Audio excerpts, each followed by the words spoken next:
that out when I transfer this to YouTube. However, hello everyone.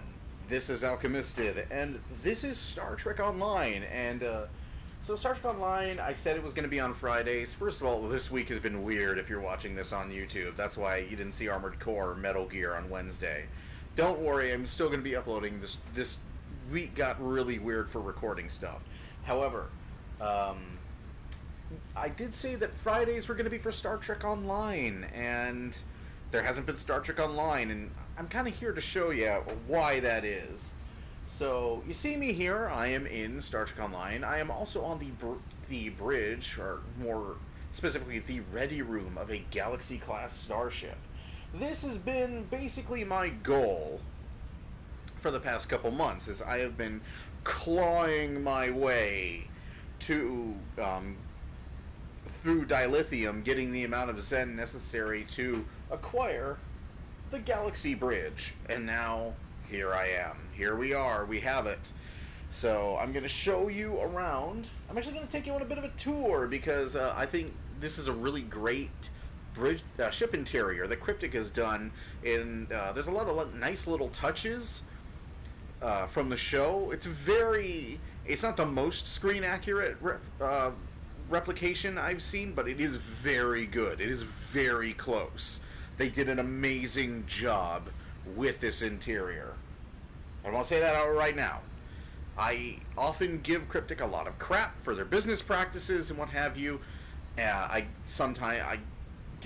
can have some harsh criticism sometimes over their storytelling, but this interior, this ship interior for Star Trek Online is stunning. It's really well done. So I gotta give them all the credit in the world for it. There is the argument to be made that as much as it pains me to bring this up, there is the argument to be made that it is not worth the $20 worth of Zen asking price for it, but for someone who's been playing the game for like 7 years now, since the game launched, I've been playing since before it launched in open beta, way back in January of 2010. So this bridge is something I've been waiting for the better part of a decade from this game. So maybe it's worth the $20, maybe it's not, that's up to you. But for me, who's been waiting for this for ages, this is something I've wanted for so long. It's finally here. It looks amazing. Thank you, Cryptic. I was more than happy to bust my ass to be able to get this. And I was more than happy to earn my way there through the Zen, because this is something that I wanted that badly for a very long time. So I'm going to take you on a bit of a tour throughout the ship, and before that, if you're watching on Twitch, or when you're watching on YouTube, those of you who are going to watch this, there is a link in the description. There's a link in my last post on Twitch, and a link in the description on YouTube, and that is to One America Appeal, which is a charity. It's for hurricane relief for areas affected by the various hurricanes that have hit the United States in 2017. It's for Texas, it's for Florida, it's for Louisiana, and it's for Puerto Rico, most importantly. So if you enjoy watching this, please consider donating to relief efforts. So anyways, that said, moving on to Son of Obi. Moving on to the interior, we have the ready room. This is the captain's sort of side office. And we have Livingston, or at least a life model duplicate of Livingston. It's not really a life. I think that fish might need to get scooped out. That fish is kind of dead. Yeah, Picard had a pet fish in his ready room, and that fish died horribly when the Enterprise crashed in Generations. So one of the cool things about this interior, at least from the bridge area, is that when you look out the windows, you can see the rest of the ship. That's cool. That's really cool. That really reminds me of games like Star Trek Elite Force, where like Elite Force 2 would have you like on the Enterprise E, and from when you looked through the certain windows, you could see like the exterior of the ship, as you would, and it was very immersive and very cool, and I'm glad they did that for here. They could have easily just had like a blank star field here, like the default bridge, but I'm glad they went the extra mile to have a. I'm pretty sure it's not scale. Having seen Stage 9, like the Stage 9 duplicate, I'm pretty sure that's not to scale, but or really just like that giant Minecraft construct. They built like a scale Enterprise D in the Minecraft, and oh, that thing is massive. That the Galaxy class, the scale of this ship, really does not. They really don't in Next Generation or in any Star Trek media. They really never do the scale of this thing justice, and you really just really dawn on you how absolutely friggin' massive this ship is until you are walking on it, basically. So there used to be like this big mega construct in Minecraft where they're using the TNG technical manual to make a scale representation, a scale one-to-one recreation of the Enterprise D in Minecraft, and oh, that thing is huge. That thing was enormous.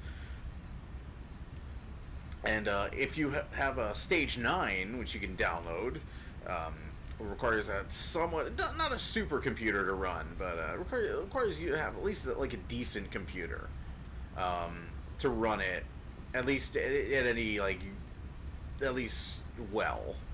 You probably like run it on a more middle of the road computer nowadays, but it's still going to be kind of dicey.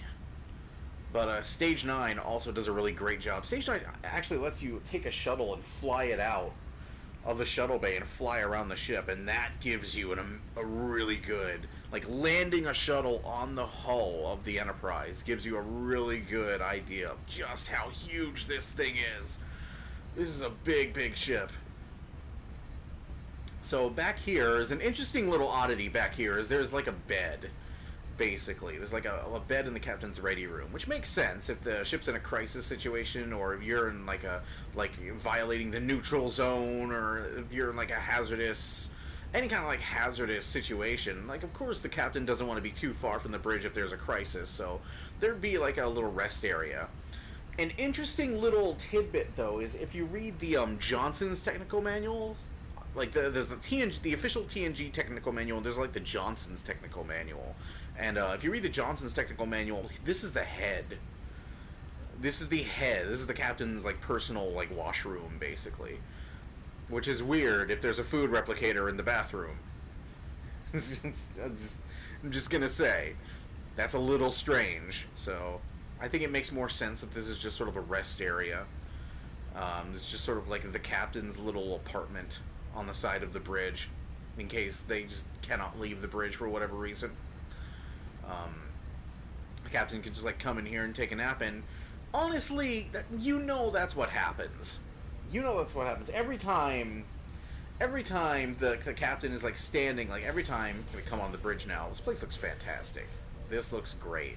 This is still like way bigger than scale, but it's nowhere near as cavernous as the default Galaxy bridges, so I can deal. It's good. It's good. It's as good as it's gonna get. So, like, like, whenever, let's see, captain's share. Whenever the captain goes, like, red alert, maximum warp, and the ship warps away, what you don't see are the days of warp travel involved. Like when the like in Star Trek First Contact, the Starship Enterprise is like out by the neutral zone when the Borg attack. So like the captain like chooses to defy orders to go fight the Borg, and I just sat in Lima's lap. Get off! Ah! I'm sorry, Lima. These chairs are really close together. Yeah, it's kind of a problem there. It's a bit of an issue. Yeah, it's a bit of an HR issue.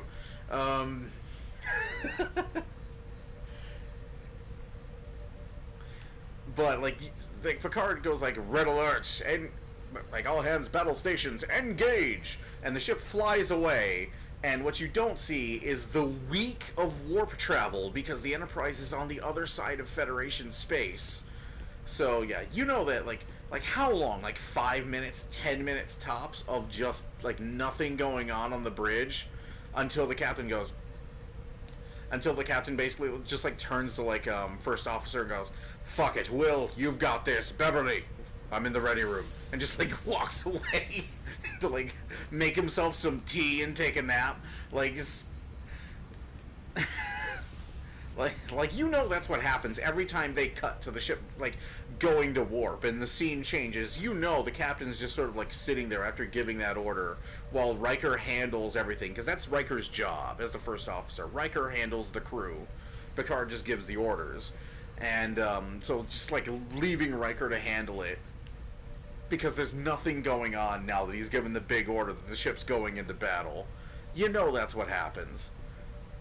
That's something I want to happen on the Orville. That's something I want to happen. Is just the captain going like, "All hands to battle stations." The ship like flies away, and then just like 10 minutes of nothing before the captain goes, "Fuck it, I'm going to my office," and he just like walks away.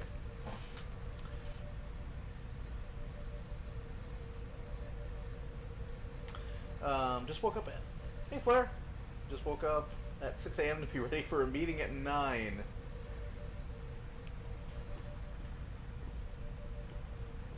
I think that's gonna happen. I think you're gonna be ready for that meeting.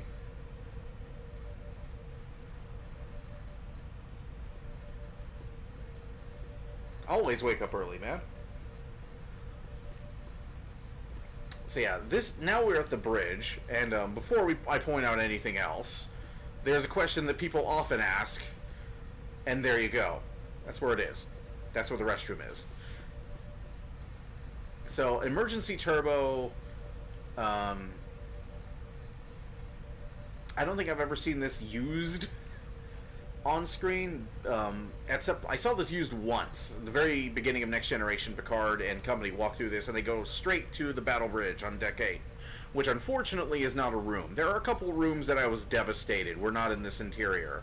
One of them was the battle bridge, and the other one was the big, gorgeous stellar cartography set from Star Trek Generations. I was kind of disappointed that wasn't in the bridge, but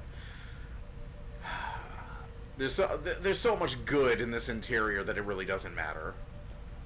I was a little crushed, but I think I can deal with it with how good this interior is. So these things, for example, whenever you look at these things, these are like isolinear banks, basically, like isolinear like trays. Starfleet uses, it's not quite holographic storage; it's sort of like optical storage. But they like use like these solid state optical chips that you can like take out and like think of them like self executing USBs almost. Like think of them kind of like that, like USBs with like mounted with like various like software, hardware, and what have you. They're also used as storage devices. But yeah, think of them like USBs with like apps mounted on them. Is basically what the isolinear chips are. And a lot of those apps are run by these things. These are actually servers. There's two sets on either side. There's also like a big set of equipment behind this in the space between the bridge and the conference lounge. And I think you only saw what's behind these in one episode, like early in Next Generation, like second season, I think. They had these panels open, and there's just like a big computer network behind them. These denote the ship's status, as closely as I can tell. Like, I don't know what 8774 is, or what it is the 8774th of what, but that's basically all these are, like status. And they're lights that turn red when the ship goes to red alert, because people love red alert. People love weapons to maximum. So here's a little weirdness. In Stage 9, there's a ramp that goes down to, like, Deck 2 here. And I don't know how accurate that is. This is completely featureless here because you never see this area on the show. Like, whenever they walk through this door, they just walk straight into the conference lounge set because there's nothing connecting them, really. Like this was as close as I can determine. This was what was called a wild wall. Um, and a wild wall was basically a regular featureless wall that they could use for anything. That they could use to like quickly build or like construct like anything, any place the crew needed to be. So a lot of these areas are made of wild walls. Like the 10 Forward had a bunch of wild walls in it that they used for a lot of stuff. They used it for the inside of a Nebula class. They use it for like the bridge of like a Miranda class. And this is not the magic meeting room, but this is its predecessor. This is where we come to talk about the problems of the day. And again, you have a really great view of the outside of the ship. And I'm actually a little puzzled why they didn't go with the Type 5, the canon Type 5 escape pods. Like the Type 5 window set. I'm kind of confused why they didn't go for that, because that is the canon set, canon visual for the Galaxy. And this is a 2360s era Galaxy is this Starship interior, so I'm kind of wondering why they didn't do that. But it looks great regardless. No registry here, but I wouldn't expect there to be. So you have some L cars, some animated L cars, although the visual quality is a bit suspect. The resolution on them is not that good. But this was probably one of the most commonly used sets on Next Generation, was this room. Because this is the room where we go to figure out the problem, basically. They had staff meetings, like, constantly. Like, everything requires a staff meeting. It gets kind of silly sometimes, like the things that merit like a full-on staff meeting. But here you go, and rolling chairs, of course. Like all these are rolling chairs, which is weird for a starship. Like Geordi has like a rolling chair in engineering, and I always thought that was weird because this ship tended to get like thrown around a lot. It's the whole seat belts on the chairs argument that people would make. Like, why aren't there seat belts in Starfleet ships? Like, why are there rolling chairs? You know, it's just like part of the silliness. Of course, like the actors were never jostled around on this show. They just learned to like shake themselves and time the camera. At least until Star Trek Nemesis. In Star Trek Nemesis, the sets, at least the bridge set, was built on a gimbal. So whenever like the Enterprise takes a hit in that battle with the Scimitar, that's real. What you're seeing, the shaking, because the entire set was built on a gimbal to like twist around. That's why there's handbars on the consoles in Star Trek Nemesis, so the cast members could like grab onto the consoles and like hang on so they wouldn't get injured. The more you know. Such a nice walnut finish. I remember, what was it, Matt Jeffries? The guy who designed the original series bridge was lamenting the bridge on Next Generation. I think the exact words were, they turned my like streamlined naval-oriented bridge into the lobby of the Hilton, or something to that effect, was what he said. I don't think he approved of the Next Generation bridge at all. But it is quite nice. It's kind of like a living room. It's kind of like a living room, like a space living room. It's got a nice wooden finish. And I do like that they got the finer details, like the cloth.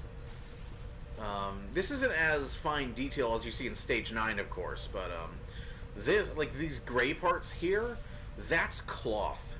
That's actually a fabric. And this is like one of the details that's really apparent if you watch the Orville, because the Orville designed its sets very much like Next Generation sets.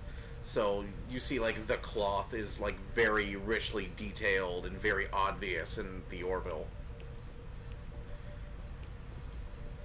Food replicators on the bridge. I don't recall ever seeing these replicators used.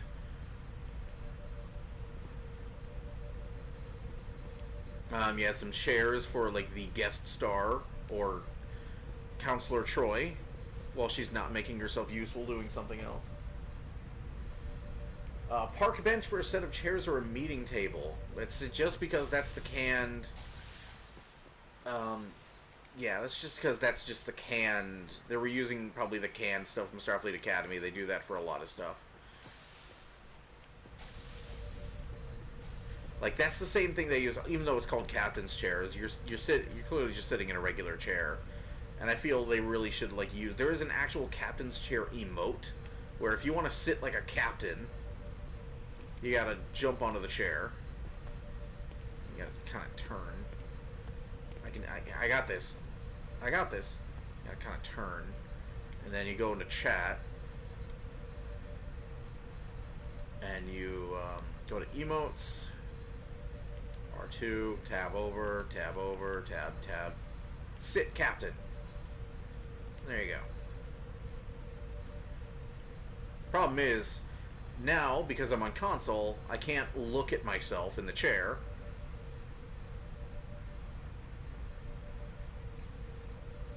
I can't look at myself in the chair, but I can look forward. I can probably change the cycle camera distance. Yeah, that's as close as I can get. I can kind of replicate Bridge Commander a little bit. Even though it's less Bridge Commander and more like I'm not the commander because I'm behind the tactical console when I look that way, but kind of replicate it a little bit, replicate the feel of Bridge Commander.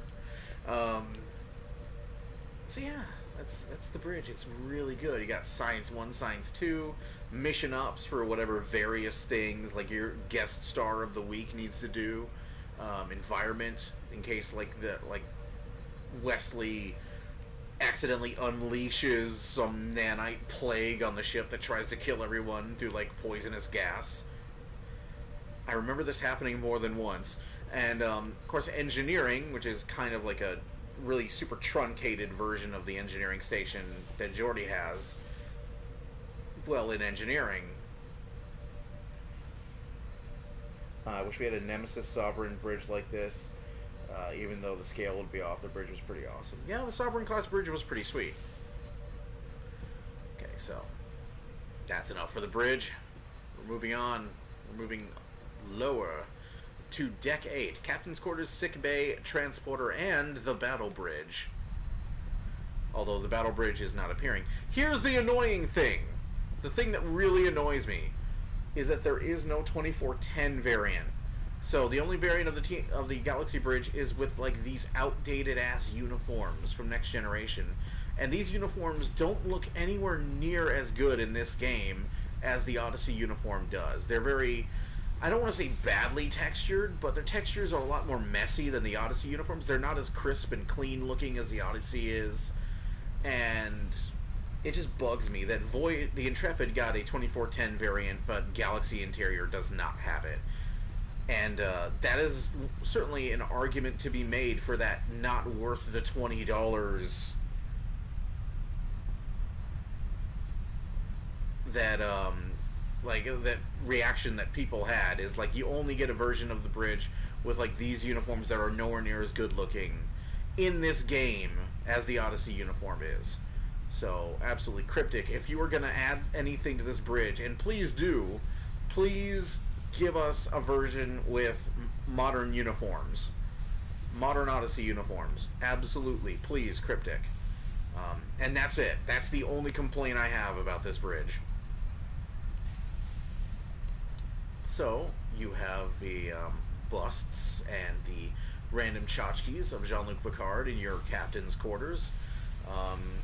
And this is the desk where Picard was barking mad, quite like I'm not kidding. He was barking out loud. He was mad. He was nuts, and also telling Data, "No, you should let them die." Prime directive in one episode, like in season 2. We should all let them die. And of course, okay. So here's a complaint. Here's not a complaint, but here's a bug.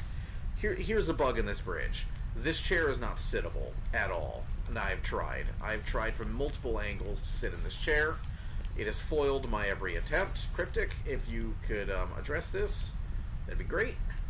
So I could like sit in this chair and like tell Data, no, let them die. Let let them all die. Prime directive.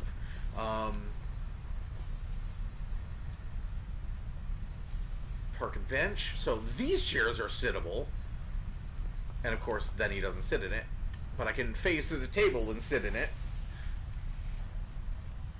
I can sit at this table. I think this is the table that Picard would often take breakfast with Picard. Picard taking breakfast with himself. He would often have breakfast with Dr. Crusher. They had a daily thing where she would just show up for breakfast. And they'd have it here.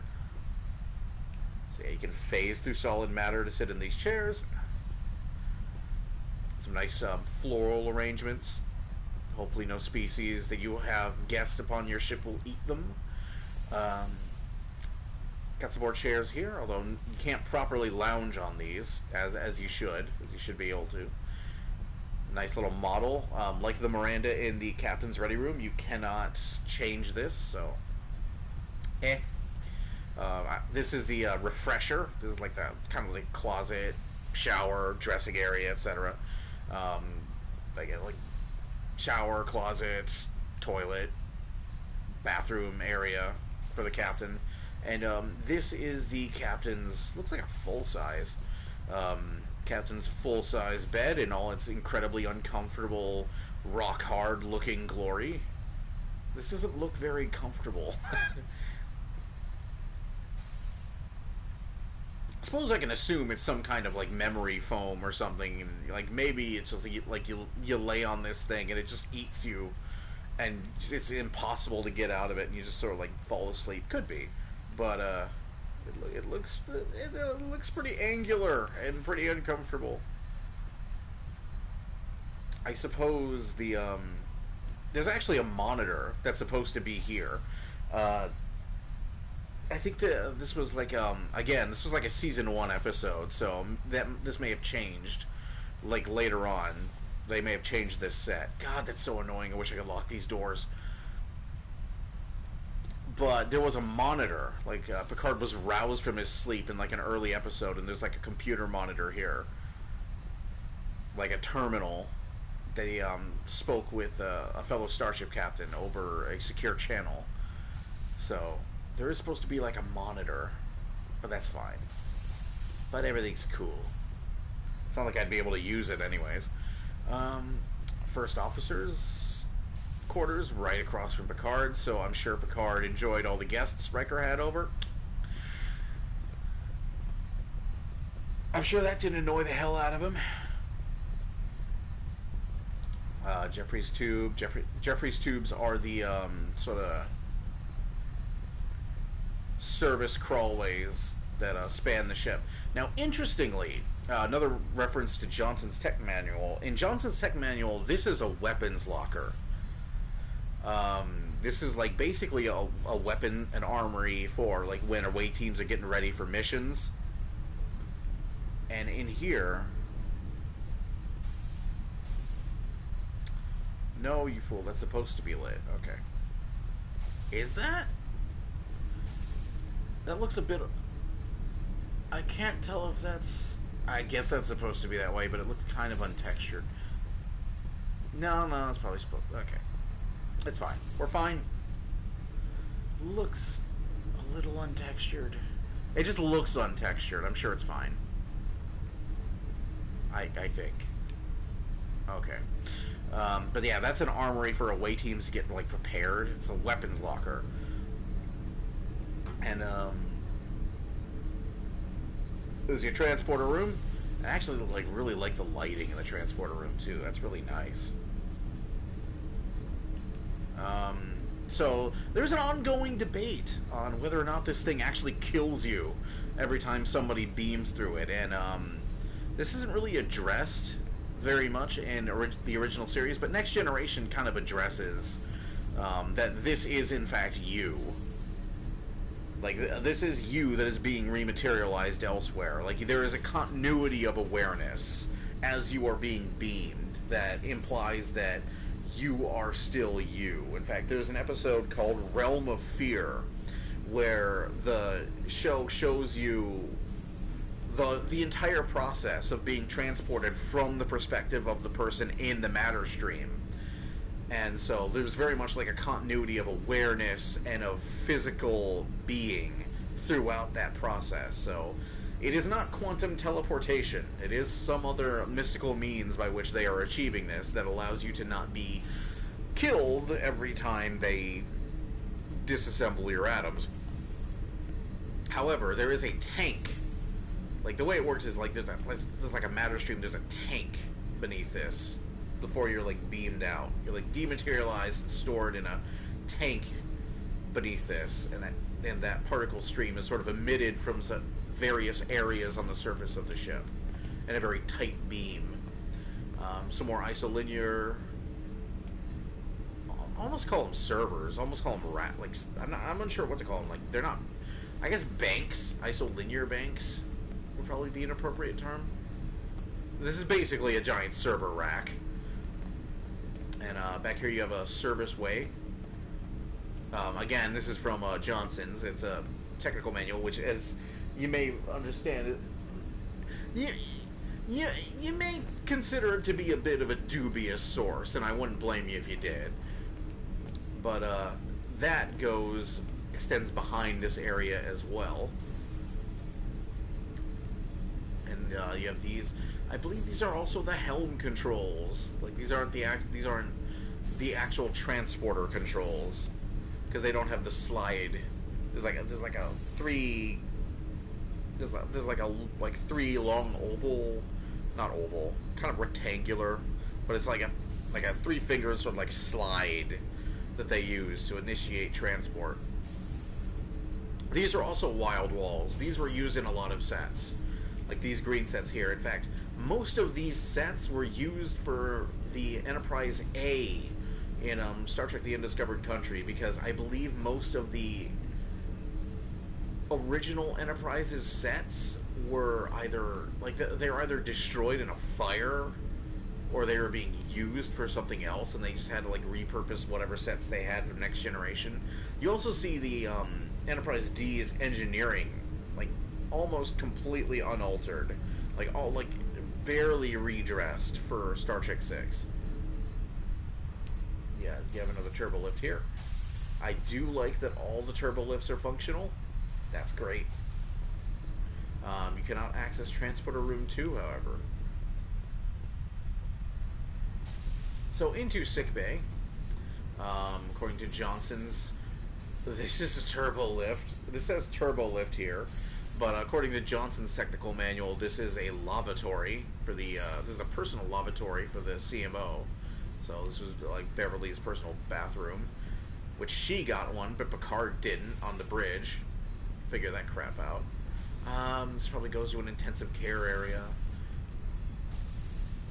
There were network sick bays. Like, there were multiple sick bays throughout the ship and multiple medical labs, so it probably goes to one of those.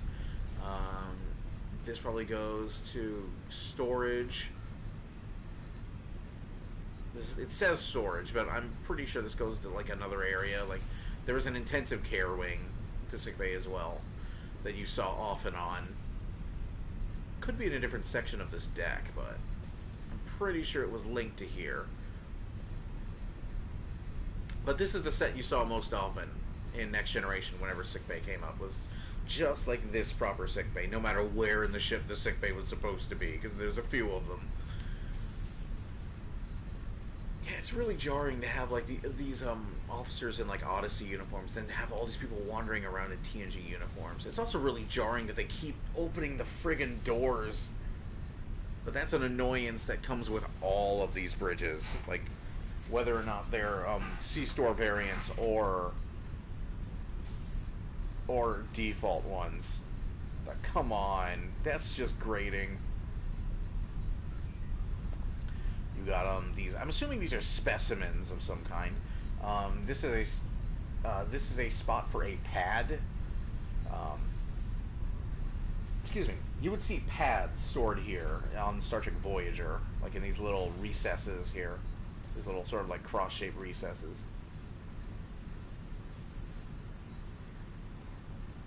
It's got biobeds. Each one of these has a complete readout of your vitals on there. which, if you've worked in a medical field, would be super sweet and you want one. And you've got a glowing whiteboard here so that everyone in sickbay can see what your insides look like. Why do you need a glowing whiteboard when you can literally just bring up all the scan results here? Red emergency tricorders. Thank you, Flair. Apparently they were red emergency tricorders that were stored here in these recesses and not pads. Thank you. Might not be, but you remember tricorders. I do remember pads in these, though. Like, I remember, like in Voyager, they had something just like this, and there was a pad there. Might need to rewatch some sickbay heavy episodes of Next Generation to see what I can see. But yeah, why do we got like a hypo? I'm pretty sure that's just like the default hypo model. Yeah, why do we need like a whiteboard for like X-rays and stuff when we can literally just bring it up here?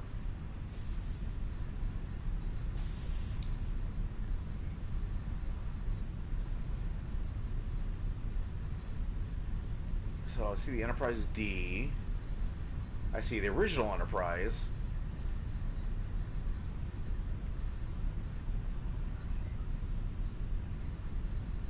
You know, this is supposed to be some kind of flower, but I can't help but look at it and think it's a giant space monster. It looks like a giant parrot monster or something. It looks like that thing from Voyager that like swallowed the ship and like trapped everybody in like some delusion of happiness while it like digested the ship. That's what it looks like. And of course you got the sparkly, because this was made in the 80s, you've got like the super sparkly sci-fi future cloth.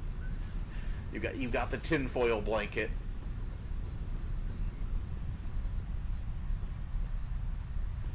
Okay, Cetacean Ops. I like that that's included.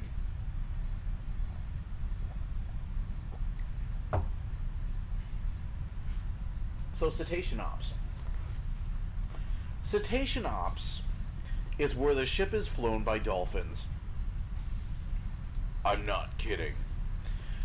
There's an area of the Enterprise because this was made in the 80s. You understand? Star Trek: The Next Generation, 1987. The only thing more 80s than a ship flown by dolphins is a starship rescuing whales, and Star Trek's got you covered there too. But yeah, they're like when people were on like there was like a super intelligent dolphin kick. Even Mobile Suit Gundam got in on this, and like Gundam X. I have a group. I don't know.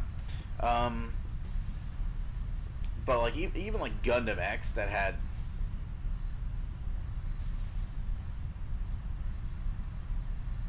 I have no idea who that is. Even Gundam X had like new type dolphin, like psychic dolphins. Ugh, that scant. People have been wanting the scant forever, so there you go. You got your scant. So yeah, they had new type dolphins in Gundam X. So like of course. The Enterprise D has an area called Cetacean Ops, and Cetacean Ops is where the ship is flown by the dolphins. It's literally because dolphins are used to moving in 3 dimensions, so they assist with navigating the ship. Is the reason given in the technical manual. Of course, nowadays, now that Star Trek Enterprise is a thing, you could think of Cetacean Ops as being like the place where you might have like some Xindi aquatics working, which I think is much cooler. That's a much more like lore friendly, appropriate like place for this to be. Like you have basically like this entire aquatic section of the ship for like Xindi, for like the aquatic Xindi to like work and live. That's really cool. I think of that as a much more interesting idea. And because we know the Xindi are in Starfleet now, and that would likely include Xindi aquatics. And I kind of waiting for Cryptic to sort of like get on that, like with the Xindi aquatic I think there's Indie-aquatic Doffs. I know there's Indie insectoid and reptilian and primate Doffs. But I don't know about aquatic, so yeah, that's Cetacean Ops. That's where the ship is flown by dolphins. But my headcanon is that there is Indie-aquatics in there, because that makes a bit more sense, now that we're not all on a dolphin kick. And Cargo Bay 7, which is odd that it's right here, next to this transporter room, because cargo bays are fairly large. Cargo bays are really large, so it's kind of strange for that to be sandwiched right next to a transporter room and Cetacean Ops. But now we're going to go down to Deck 10.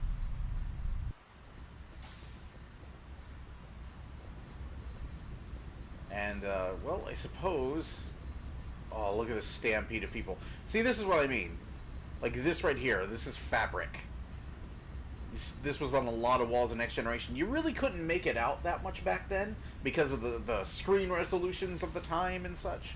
But, there was a lot of, like, walls that were basically fabric.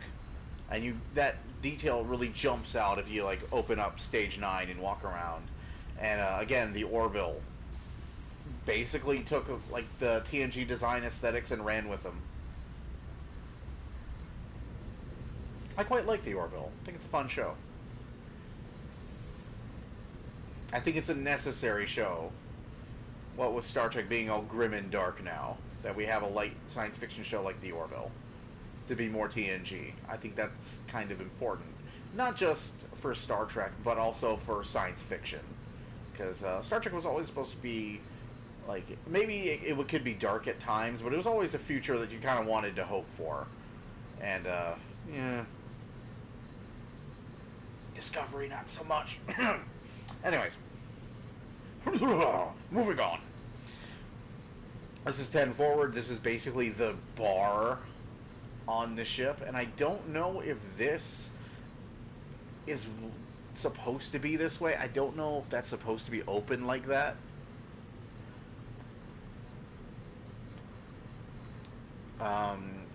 Or if there's supposed to be a wall there. I think there's supposed to be a wall there.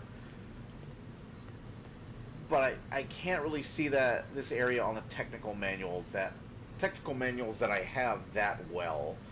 So I have to assume there's got to be a wall here, because this is a designated shelter area on the Enterprise D. This is like one of the shelter areas that people are like sent to if there's a ship-wide disaster. So one would assume that this area here would be closed off, and it would be an enclosed cabin. Because otherwise, there's not much of a point. And if there's ever like a breach of one of these viewports, it'd be a really bad idea to have that open. So, just saying. But yeah, you would frequently see the non-Picard cast members, just about everybody but Patrick Stewart, would like lounge in 10 forward. Picard would occasionally stop by 10 forward to talk to somebody, and then he'd like just F off. He'd F off back to his ready room, and his like his comfy bed in his ready room. But yeah, this is another one of those sets that was used constantly, whether or not Whoopi Goldberg was available for filming. Whoopi Goldberg became kind of a big part of Next Generation as Guinan. She became one of the more interesting characters, and to be honest, she really kind of displaced... Like, the Enterprise D was supposed to have its own counselor, Deanna Troi, but the problem was Deanna Troi was useless. Deanna Troi was simply there to tell you the blatantly obvious. So, and part of the reason why was because they had this character played by Whoopi Goldberg named Guinan, who was very enigmatic sort of character. And there is a trope. There is a very unfortunate trope where, like, basically the Oh, how do I say this in a way that is not like doesn't sound horrible? There's no non-horrible way to say this, but there's a trope, especially on TV tropes, called the magical like African American essentially, and it would have been very easy for Guinan to fall into that trap, but I think Whoopi Goldberg managed to pull off a ageless, wise character very well. She was alien. She was hundreds of years old. And there were a great many secrets that she held that came to light over the course of the series. And there were a few secrets that we don't even know about, even to this day, like what her deal was with Q. She had a very long-standing rivalry with Q. The two of them hated each other. At one point, Q temporarily became human, and she decided that upon hearing that Q was human, she decided to test it herself by stabbing him with a fork. Like, literally, like, stabbing, like this really deadly-looking fork. Like, just all the way into his hand. Just, like, all the way in. Just, like, stab him. Like, run his hand through with this fork. And he just, like, screams in agony. He's like, looks human to me, and walks off. We never find out what her deal was with Q. We find out, but she held a great many secrets that came to light over the course of the series, and came to light over the course of Star Trek Generations, which I like parts of Generations. I do not like the last act of Generations at all.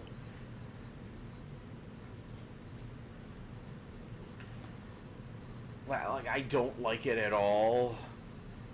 It just felt unnecessary. It was stupid. Like, everyone's IQ suddenly sharply drops, and the Enterprise, it's bad. The last act of Generations is bad.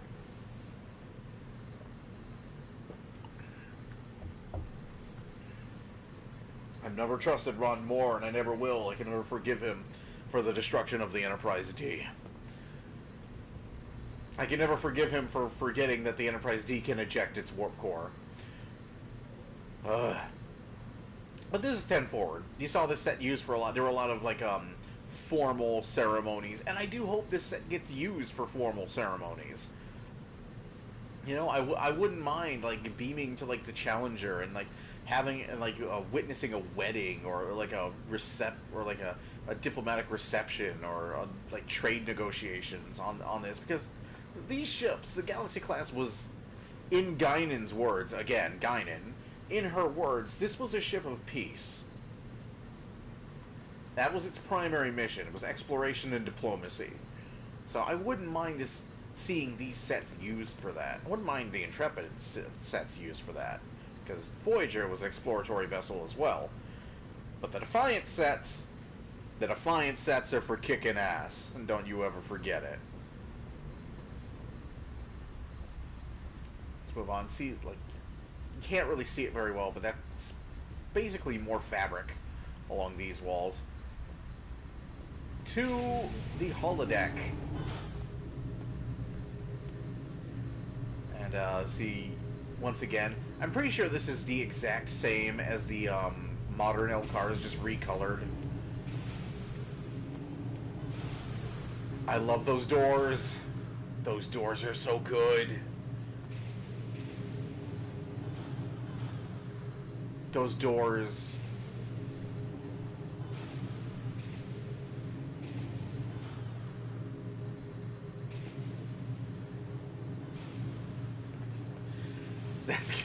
That's gonna drive me nuts. Oh, that song's gonna drive me nuts. But yes. This was basically your excuse to film on location on the show.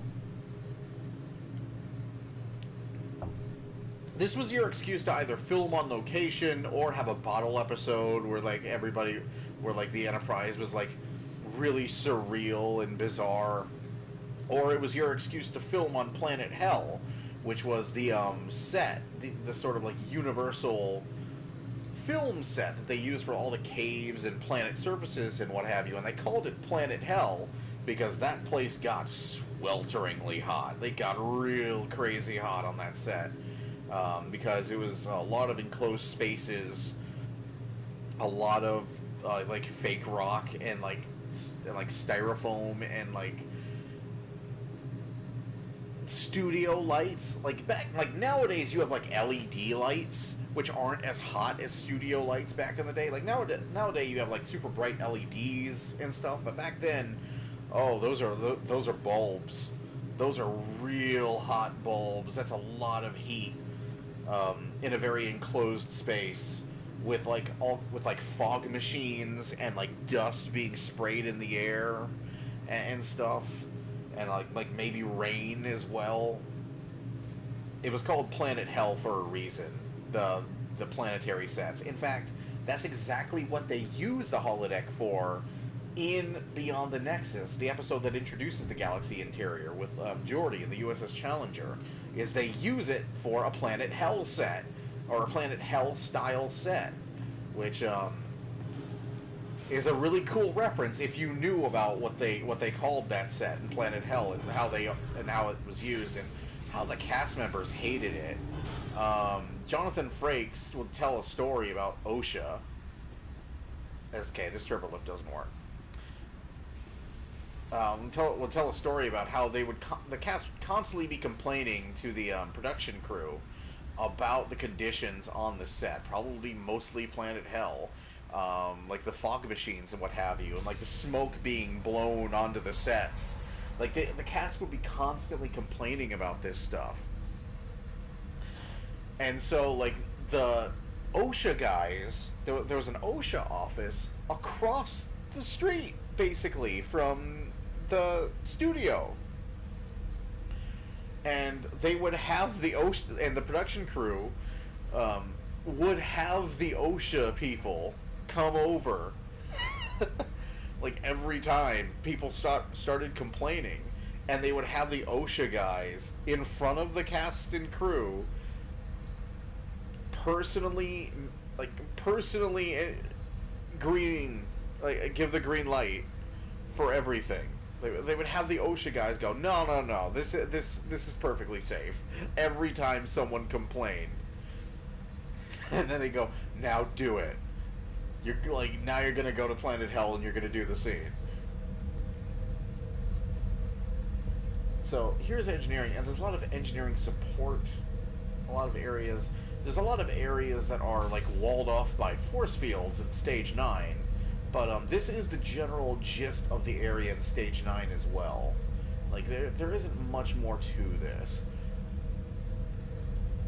So fun fact, this area over here was ripped out completely for Star Trek Generations. There was another corridor here. I'm unsure why. Chalk it up to that reef end. Here you're seeing a lot of those isolinear. You're seeing isolinear banks, isolinear racks. I suppose racks would be a better term. You're seeing isolinear racks all over the place now, because this is the engine room, and here is where all the magic happens. This guy right here.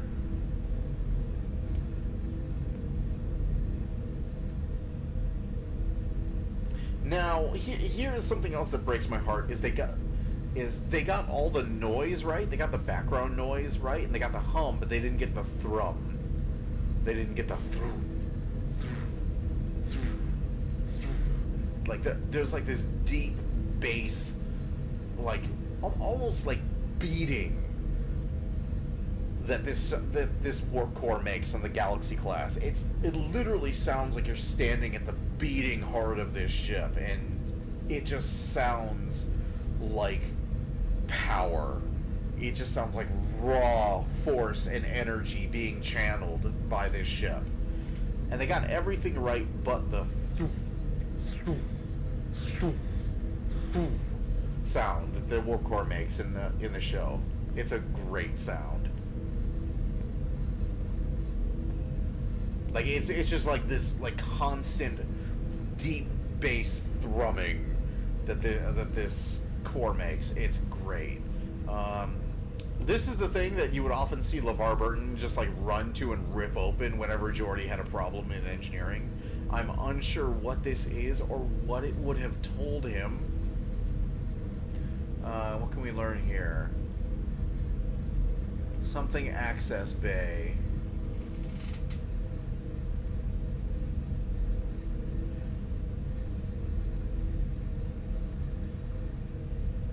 Engineering access only. No, it's not an access bay.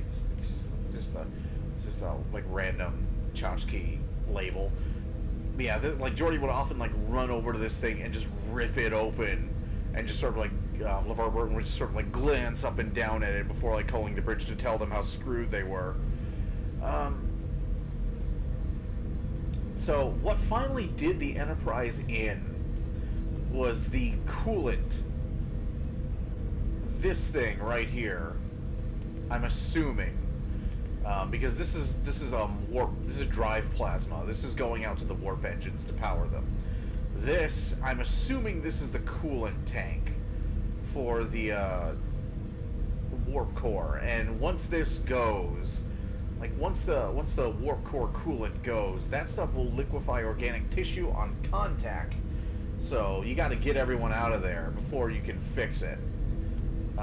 For whatever reason, they were unable. Nobody thought to either eject or shut down the warp core, because they had 5 minutes. They had a whole 5 minutes to either eject the warp core or shut it down.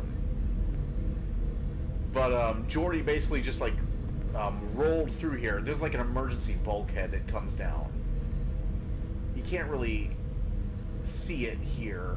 There isn't much room for it, but there's like an emergency door that slides down through here to close off this entire compartment. And he basically just like rolls through it, like rolls under it at the last second, like while yelling at the bridge that there's nothing he can do. I am 90% certain that this set was a redress of the engineering set from Star Trek: The Motion Picture.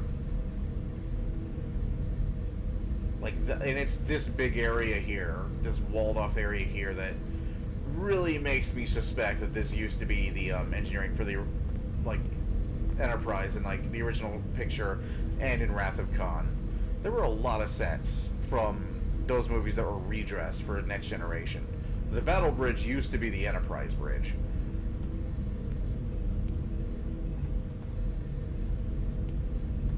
Yeah, that's like the big reason I hate the last act of Next Generation, is because everybody forgets that they can either shut down the warp core or eject it.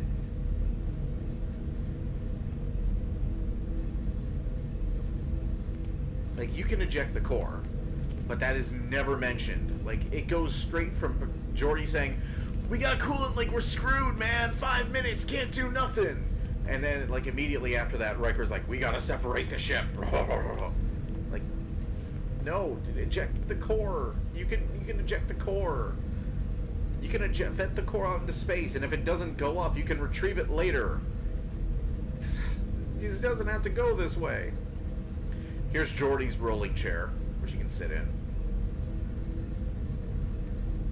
And this chair is mounted. Well, this is more of a stool than a chair, but you can sit in it too. It is also a park bench. And here's the where the Enterprise's shield modulation is displayed. And I can't really get close to it.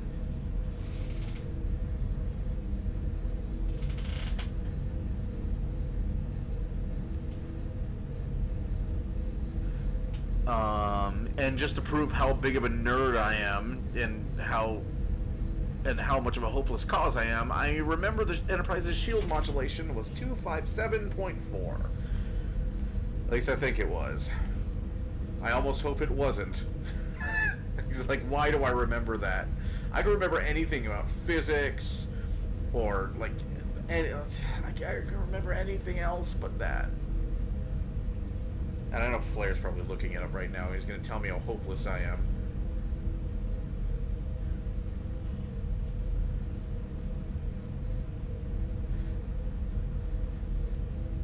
his answer will tell me how hopeless I am.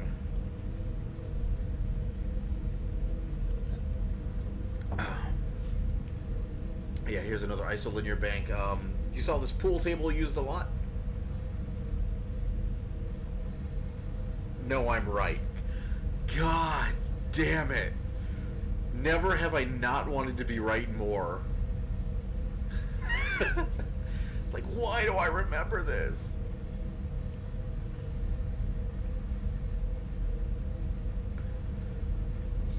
Did you look it up on TrekCore?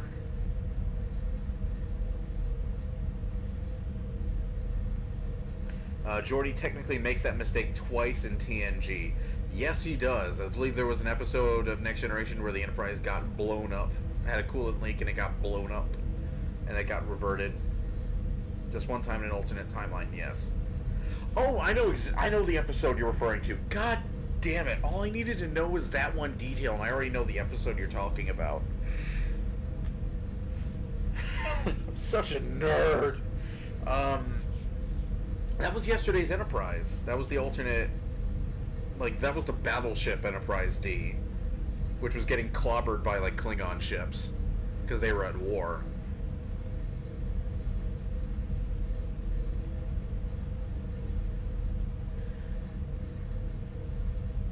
And finally, I remember Thomas got a lot of praise for this, and he really does deserve it, because this is really nice. This is a really beautiful representation, and it's got, like, all the...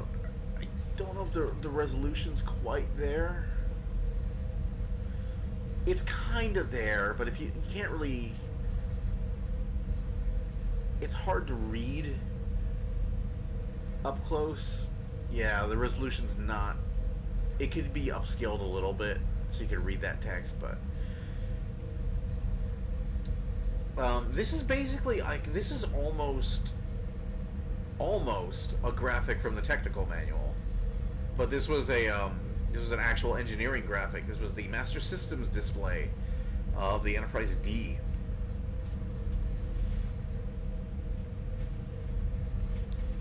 And here you have, like, the big fuel tank. This is all deuterium, which is basically heavy hydrogen is deuterium, and this is where, like, the deuterium is stored for the matter-antimatter intermix.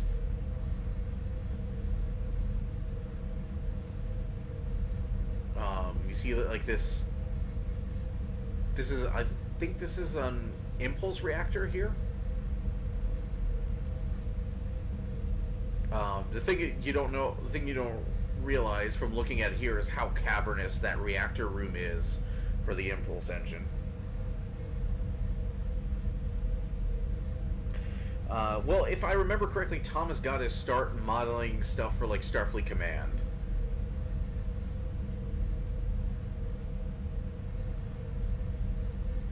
Yeah, I think he got to start doing stuff for the Starfleet Command games,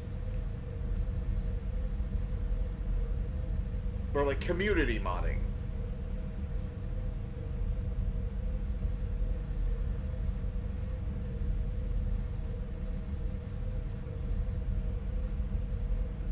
So you got the torpedo tubes, and tell you what, the Galaxy class, them photons get machine gunned out of this thing.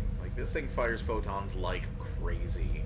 This thing fires photons like the Defiant fires phasers.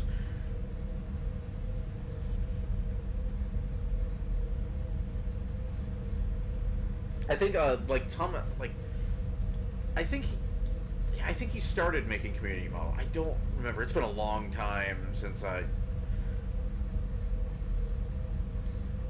Starfleet Command, so I can't be entirely sure. But,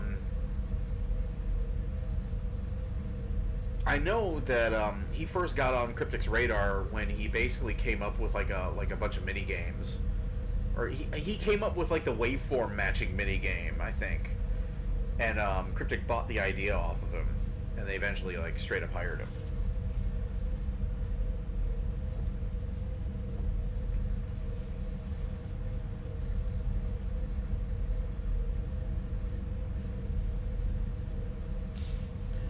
So here's the warp core. Here's the ejection hatch for the warp core that Geordi did not use. And There's actually a area of the warp nacelles. Like, it's not really good at showing this here, but there's actually an area of the warp nacelles that is habitable. There's like a control room in like both nacelles. You didn't really see that except for one episode, which was like a whodunit. Like somebody like commits suicide, they jump and they open the nacelle control room and they jump into the nacelle while it's active. And it's like, well, why did this guy kill himself? And there's a deflector. There's actually like it looks like 4 windows, and I'll show you this when we get back into space. But it looks like there's like 4 windows, like just in front of like this area where the captain's yacht is, and it looks like that those are like actual like ship windows. They're not. This actually surprised me when I found out. I thought those were like windows at some, but because they look like windows, but they're not. Yeah, great lighting in these areas too, especially engineering. Engineering's lighting is so good. Like this area really shows off Stowe's improvement in lighting, because this area could have looked like ass in the old lighting engine.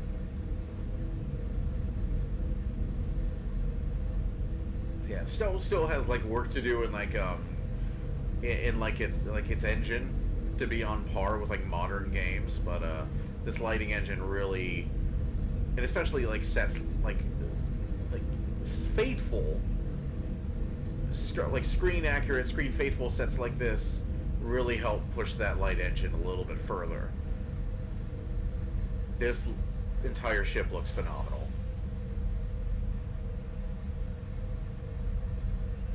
Yeah, I know. I used to do that on certain bridges. I could turn the old lighting engine on, and I would do that for like the C-Store bridges, some of the old ones, because they looked better in the old lighting engine than they do in the new lighting engine. Yeah, I don't know how this would look in the old lighting engine, man.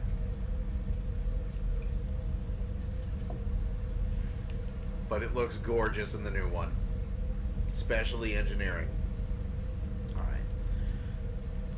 Let's jump into space and I'll show you what I mean. And then we'll go blow up some Terran Empire ships, because why not?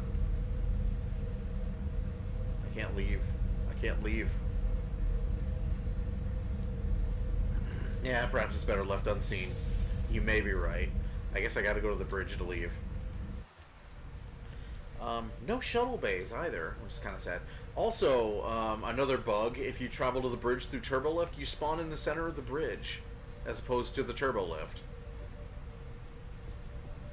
So, like, you don't have, like, there's no opportunity to, like, open the turbolift and, like, walk out and, like, report.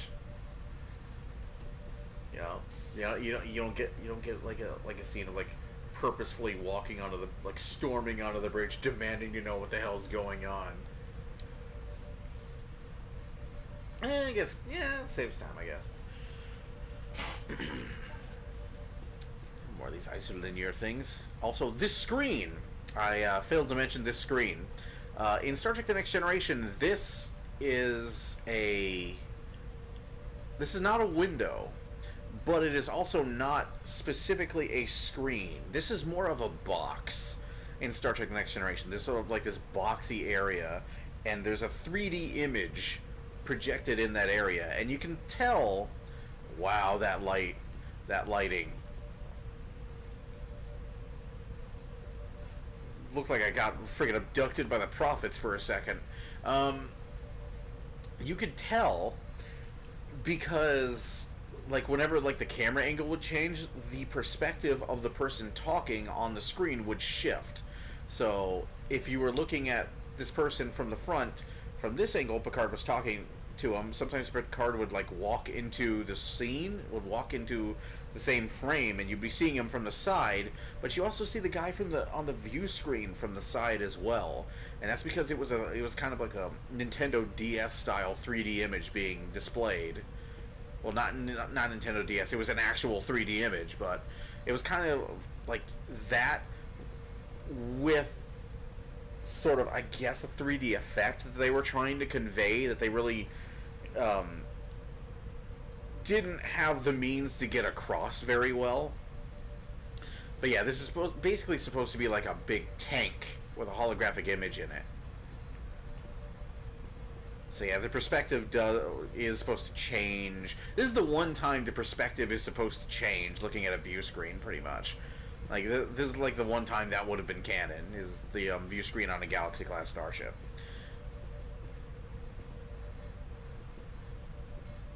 And I am already making schemes to get the appropriate bridge officers in their appropriate places on the bridge.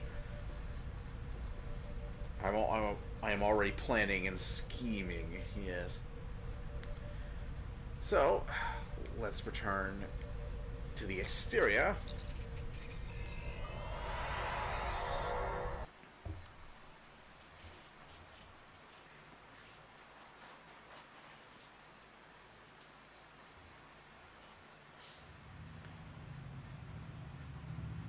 So, let's see.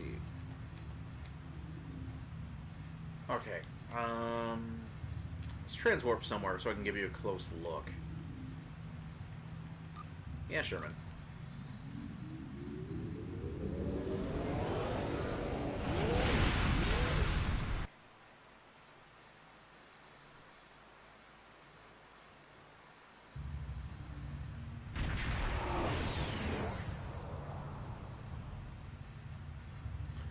Okay, let's fly off here.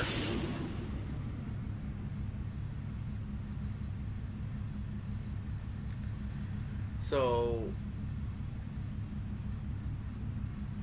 okay, I don't know which one it is. I think it's this one right here. Like this one that my targeting reticule is trying to hover over. This one right here. I think that's supposed to be the lower deflector. It's either that or this one. But yeah, it basically looks just like Windows, but it's not. Like, even on the actual like canon model in the, you know, like on the show, it's supposed to look, it looks like it's just more Windows, but it's actually just like a second deflector on the saucer. I think it might be here, ahead of where the captain's yacht is docked.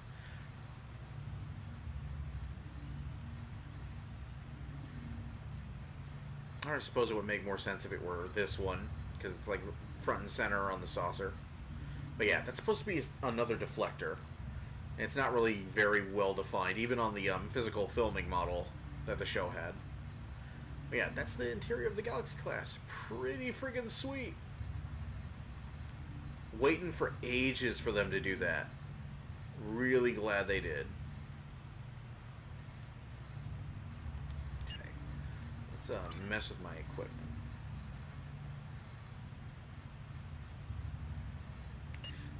No, the one above that is not the 10 forward windows, because the 10 forward windows are the ones on the underside of the saucer.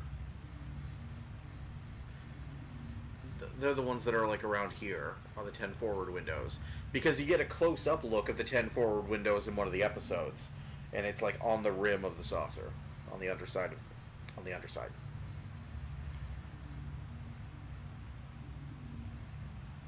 It's like right below like where all the sensor clusters are, like along the rim of the saucer. And I forget which episode this is. That cut-in is a set of windows for something. Yeah, I know. It may just be the result of having written the technical manual long after the actual model was designed. You know, it's probably like the left hand, right hand sort of thing. It's like, now we gotta like explain how this shit works.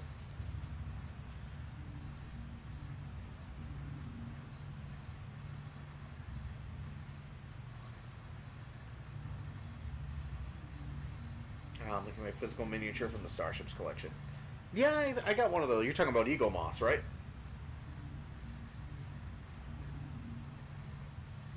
Yeah, I got that one too.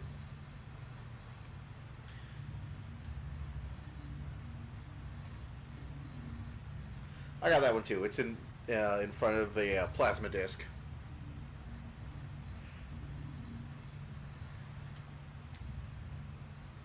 So let's go ahead and fiddle with my gear really quick before I jump into a queue. don't have much room. This is the vanilla tier 6. Um, I got a RCS accelerator that had um, the turn applied twice. It had a turn modifier, so it had like 47.5% applied twice, and that made the ship turn too fast. There is such a thing as a galaxy turning too fast, because when you turn too fast, you're turning into the direction you were going, essentially, where you were coming from, and so you're fighting your own momentum to turn back. And what happens is your ship slows down as it wrestles with its own inertia, and your defense goes down with it. So it is possible for a galaxy to turn too fast.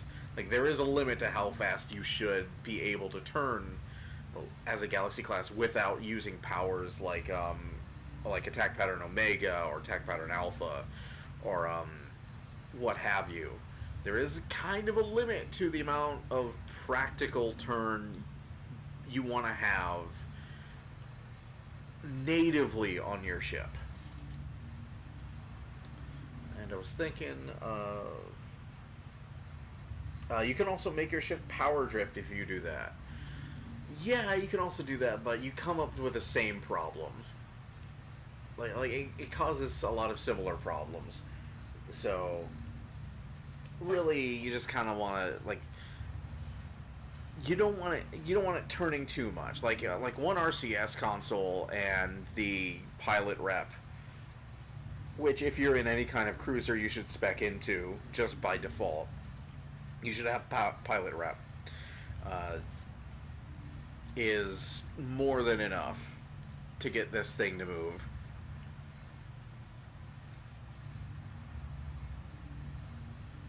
Actually, since you're on PC Flare, can you tell me, is it possible to equip the omnidirectional phaser beam that you can craft with the alongside the trilithium omnidirectional phaser?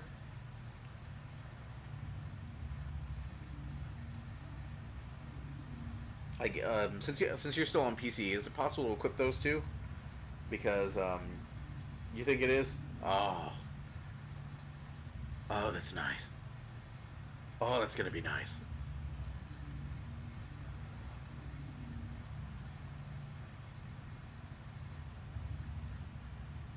Yeah, that's gonna be a long patch because they just released a whole new season. Do I have them? I do not. Okay, I do not have the Terran Task Force torpedo in my inventory. Alright, let's go blow up some Terran ships because that's an endeavor that's up.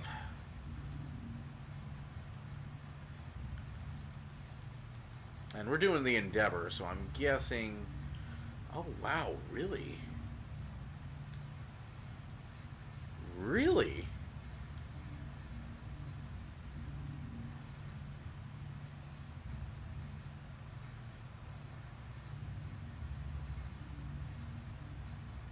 Is PvP still a thing on PC? Legitimate question.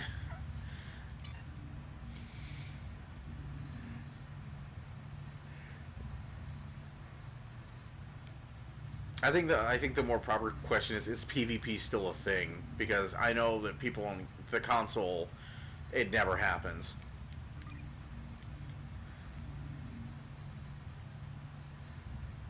Like, I've yet to be challenged on the console at all, ever.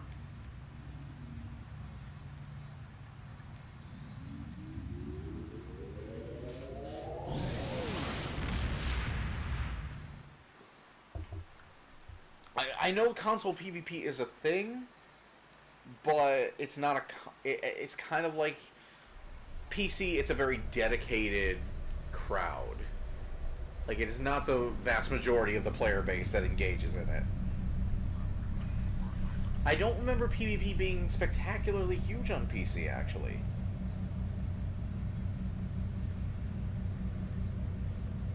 The heyday of PvP on PC that I remember was the first few years of the game. And even then, it wasn't anywhere near the majority of players that engaged in it. Like, I think the last time I PvP'd was, like, the last episode of, like, Stoked. was like the last time I PvP'd with like a large crowd of like strangers just for the hell of it.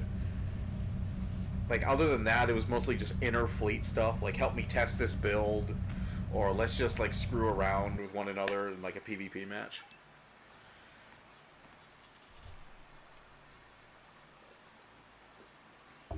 Let's just like have our hordas go at it and see which horda wins, that sort of thing. This is basically what I remember. If console and PC were on the same server, I'd face you in PvP. That's a tall order. I wonder if everybody's doing this in the Badlands.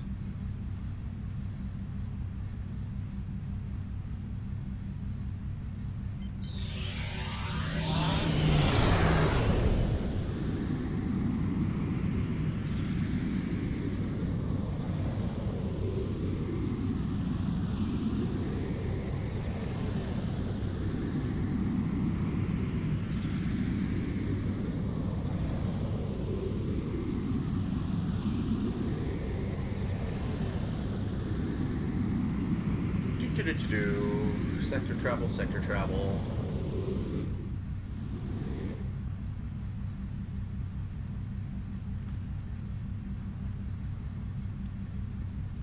I actually think this version of the Waglinde would fare pretty well against the PC version of the Waglinde.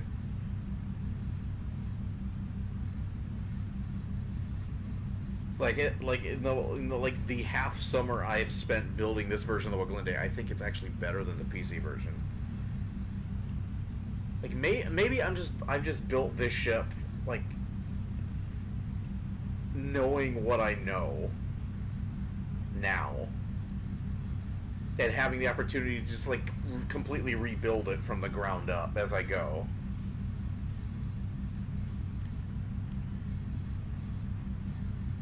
I think it edges out the PC Waglinde, and the PC Waglinde is a fleet version. But I think this one edges it out in a lot of different categories. I think it edges it out in maneuverability. I think it edges it out in firepower. Maybe not in hull and shield capacity.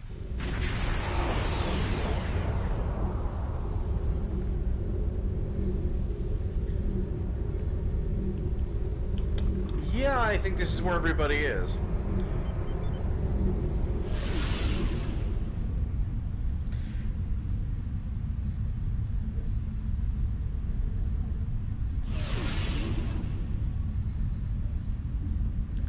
Okay, so that's the weird, shifty, stay and like hang by this thing, so I'm not going to do that. I want something where there's some action, because I got to blow me up some Terran ships for this endeavor. Got to blow up 20 of them.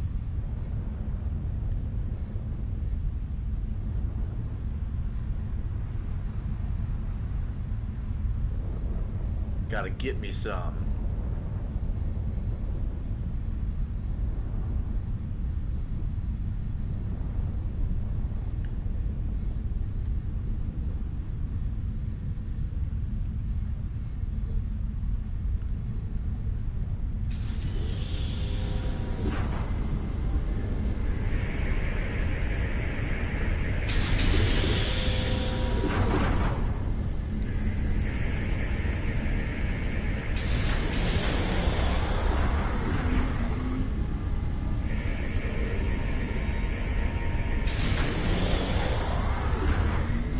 Generator down.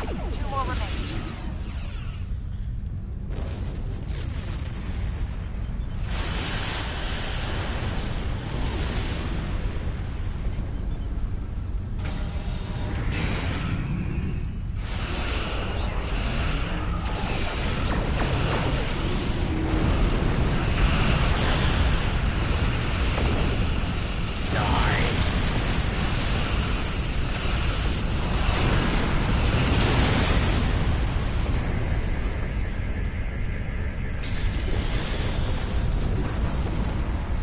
Somebody has that thing. That was my first. That was my first sort of unconscious, subconscious reaction. Is oh god, this thing.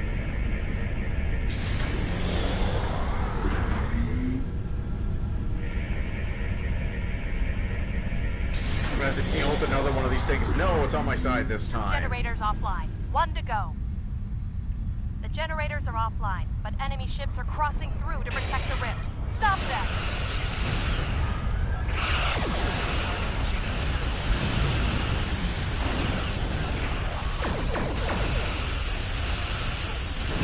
Portal is closed. Excellent work.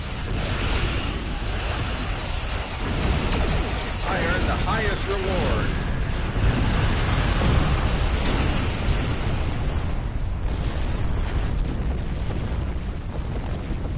So yeah, you would not believe the amount of grinding it took to get all 3 variants of, like, the default galaxy.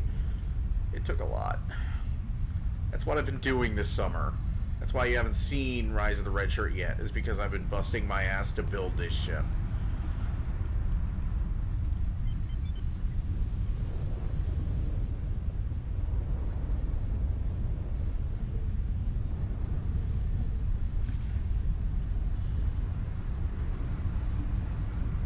Alright, here we go with this shit.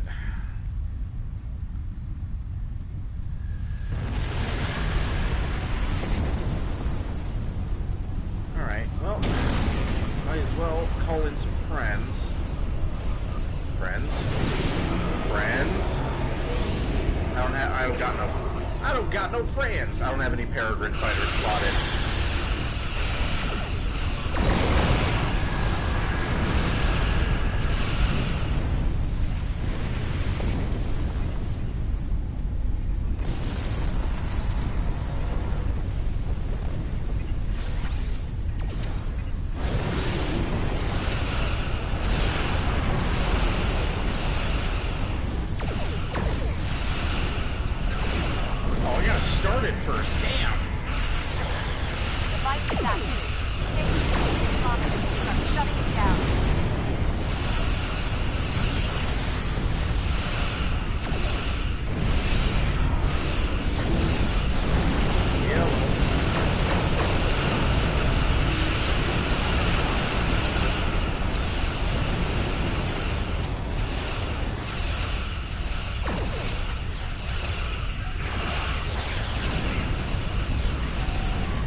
Have a good one, Clark. Yeah, that sauce just toast.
No, you need to die. Oh. It's dead. All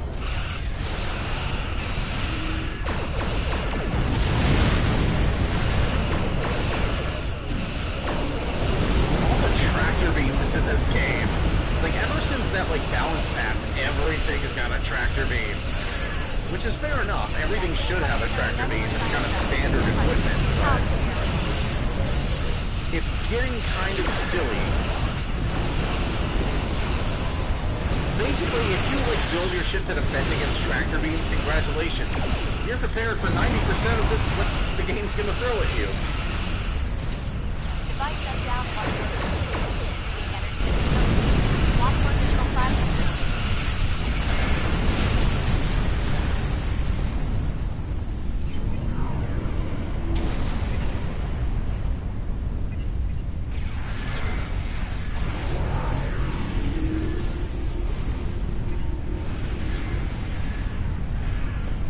Watch out. Terran Nebula class science vessel. Away from the satellite.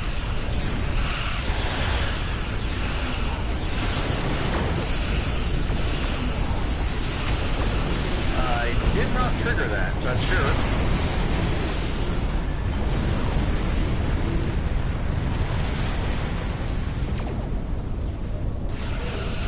Is there a timer on saucer separation? I guess I must have run out.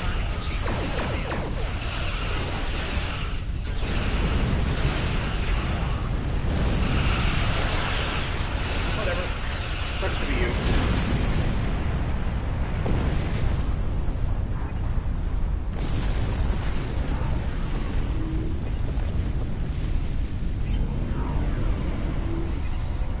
Nebula science vessel incoming. Watch out for repulsor.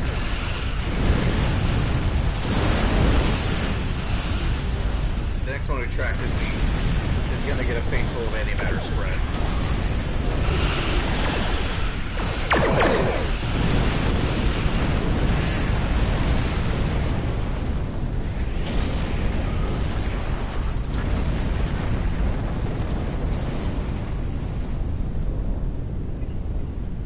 Watch out. The Terran Nebula class science vessel will be repulsor. Away from the satellite. Alright, I'm gonna slow down and just hover over this thing. Try and match it.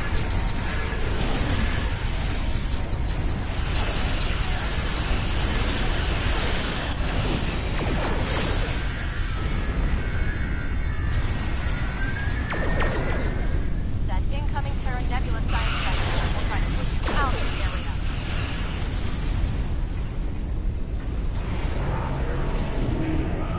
Nope, I need to kill one more. One more for the endeavor to be complete. The blood gods of Cryptic demand a sacrifice. Nebula science vessel incoming. Watch out for repulsor beams. Device shut down. 2/3 complete. Come on, I just need a frigate. Give me a frigate to atomize. While I'm babysitting this thing.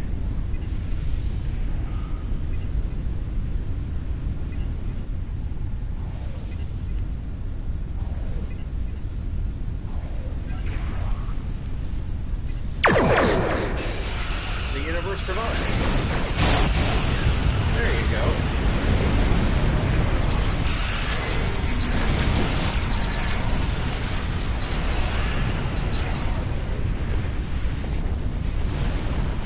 Got an embarrassment of frigates.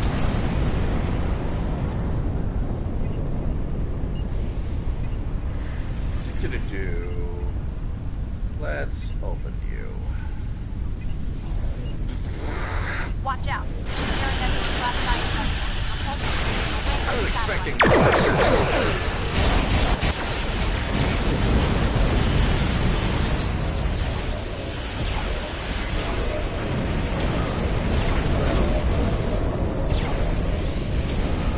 You want to be done now. Watch out. You want- Terran Nebula class science vessel. Repulsor. Away from the satellite.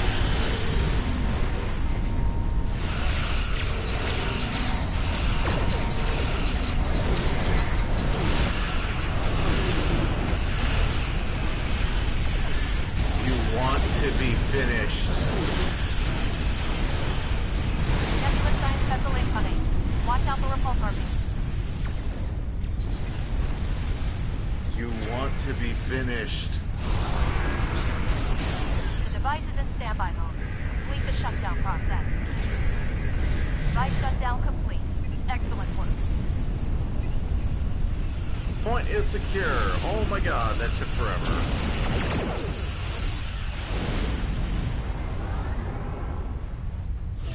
thing around.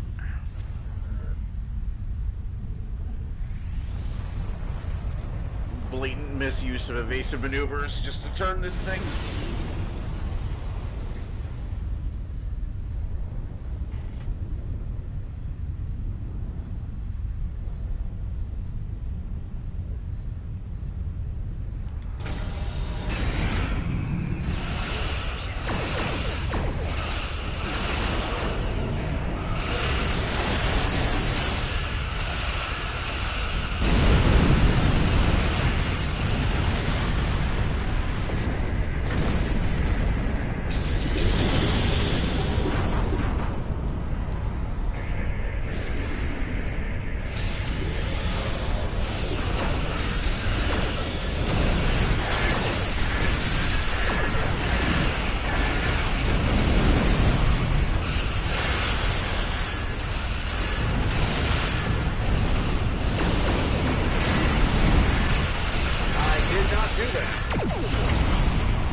Things over here. Yes. Hello, Mr. Terror Cruiser. Say hello to my friends. Also say hello to this turret. Also say hello to my saucer section. Also say hello to these torpedoes. Also say hello to these torpedoes. Also say hello to these torpedoes. Hello. Hello. Say hello.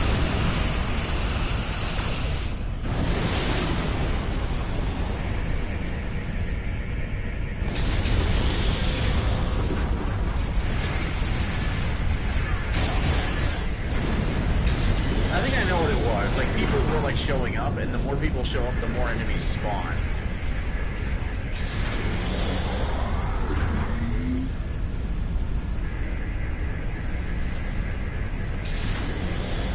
That should be it. 2 generators offline. 1 to go.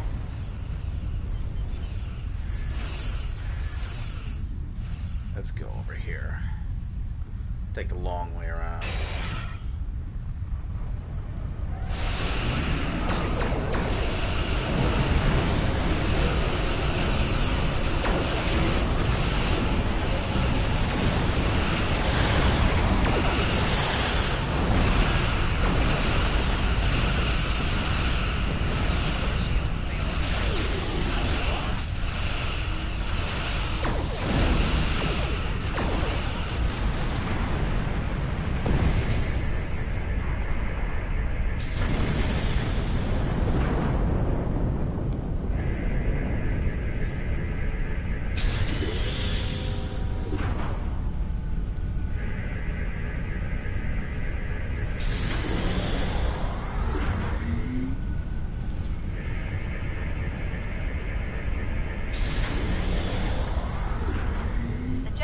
offline, but enemy ships are crossing through to protect the rift. Stop them!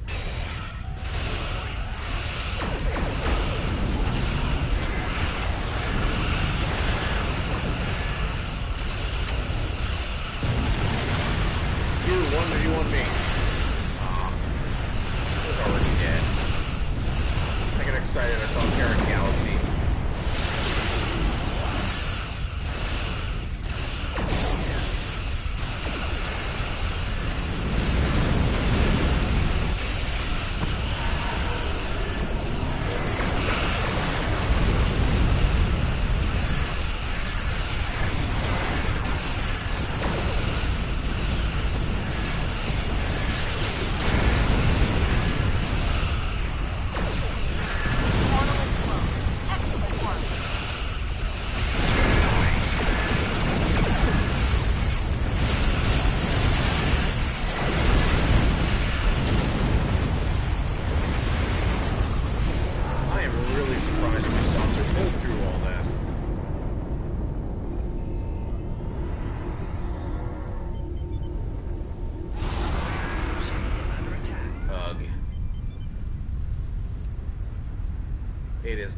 pull through this, though.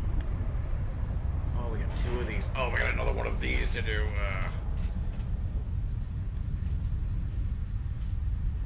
I elect this one. I will do this one. Someone else can go to the other one.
Still not separated. Huh. I hit the return button.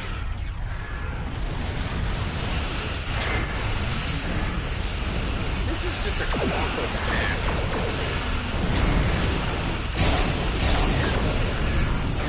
Let's get that defense going. Get a bit of extra defense when my saucer comes back. My saucer comes back. Will my saucer come back?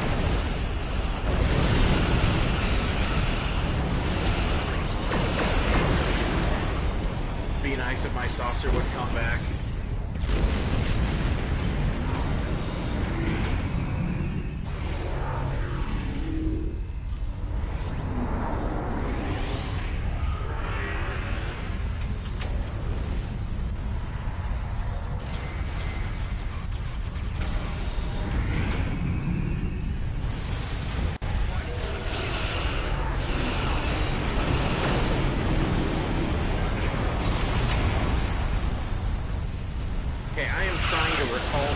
And I can't.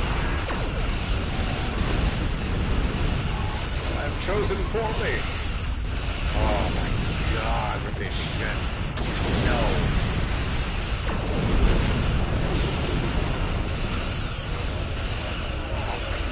God.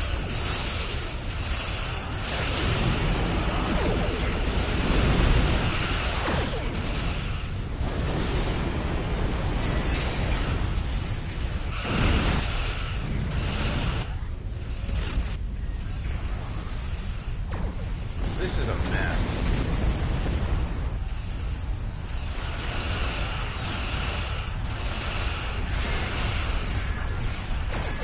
I can't tell how many people were actually over here. Because that was a lot.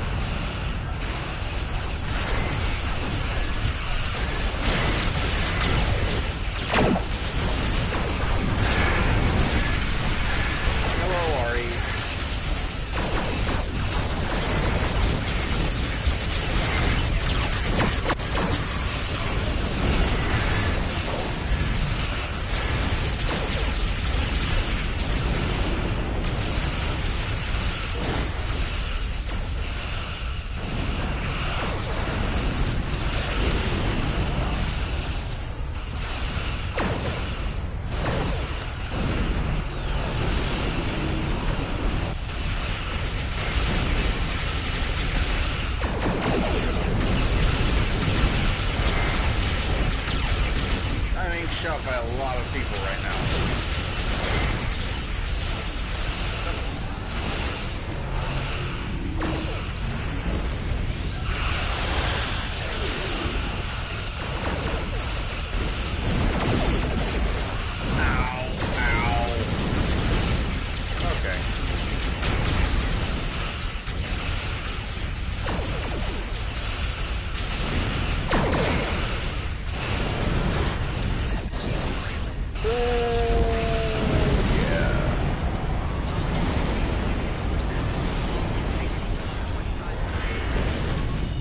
Time to heal. Hail Saucer, it'd be real great if you'd show up.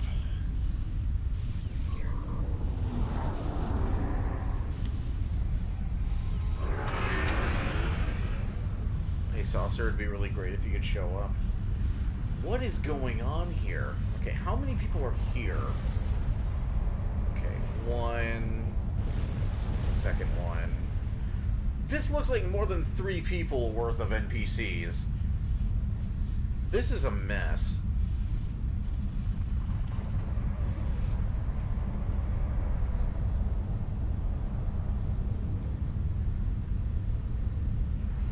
Okay, I actually kind of feel like I'm doing them...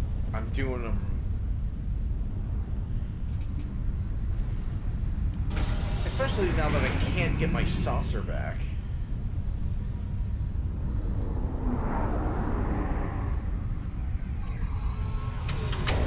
That's supposed to be the saucer coming back. That's what that sound's supposed to be.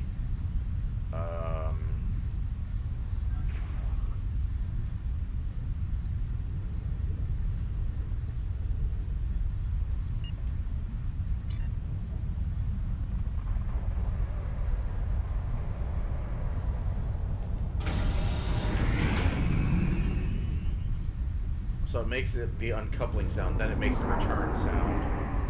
So I'm pretty sure I'm bugged. Let's see, hull 77. Yeah, I do not have max hull or anything. Okay. Let's try heading to sector space and coming back in.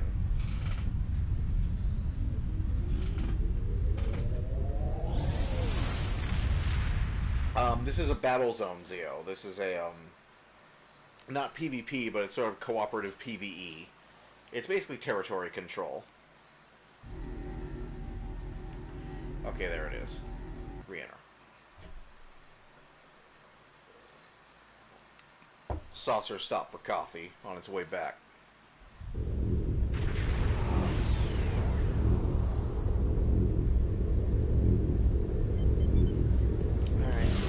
Looks like the same one.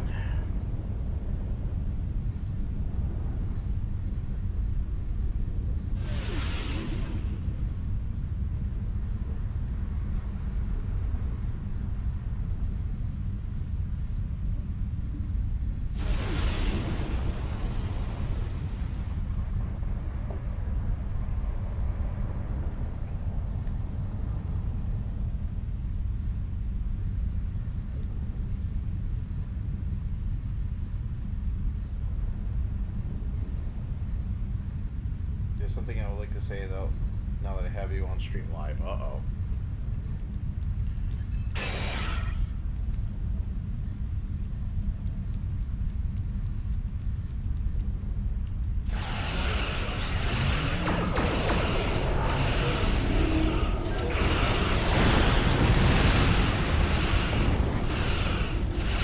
Cycle it.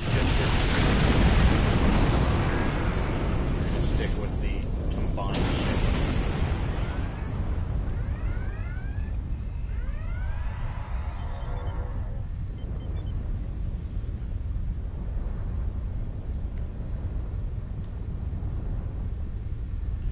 Alright, how are things going here?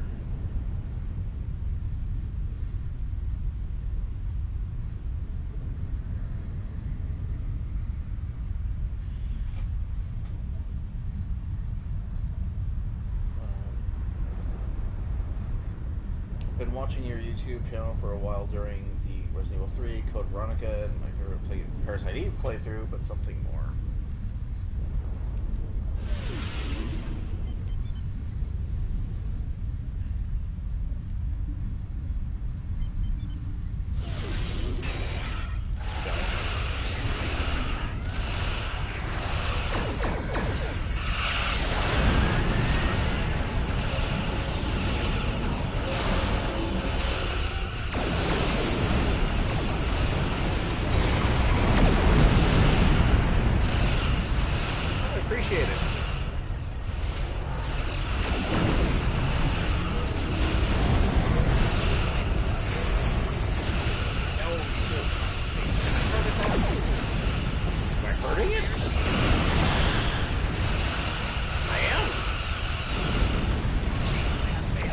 Okay, yeah.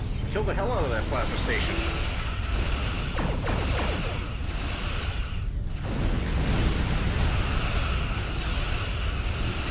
I don't understand how we're hurting it through its shield, but I don't care.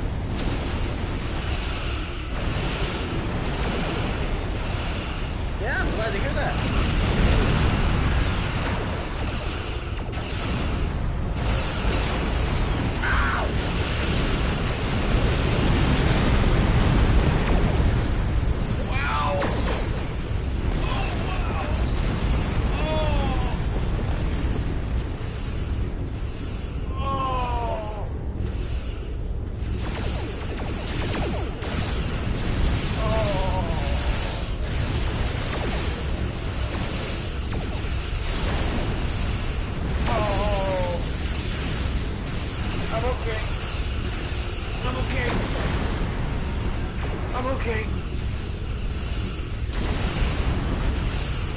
Okay. I'm okay. I just got completely rocked by that spread of quantum torpedoes, but I'm okay.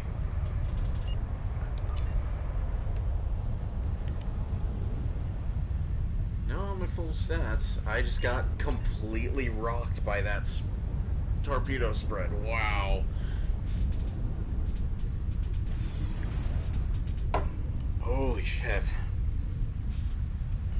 Want to do a novel on Parasite Eve, but needed a good walkthrough the game story out of everyone.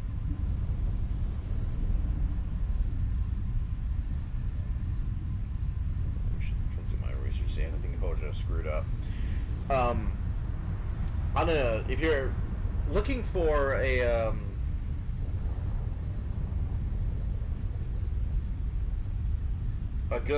some good seed material for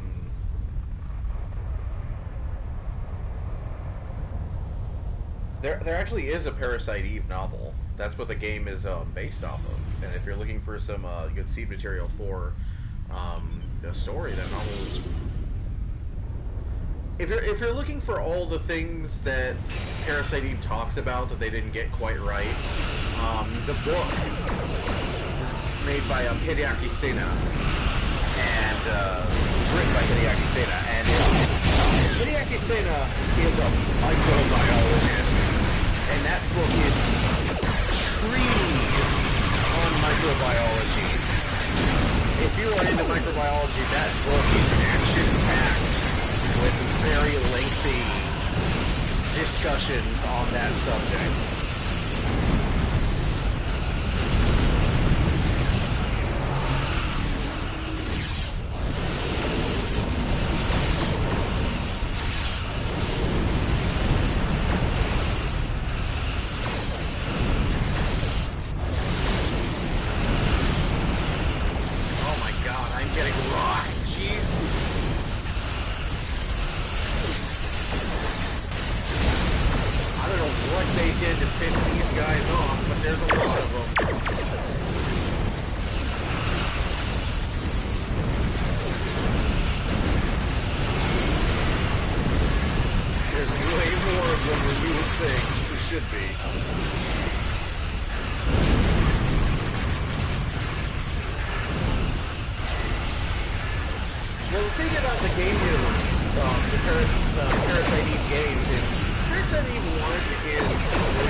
Pretty much steps on everything started by the first two games.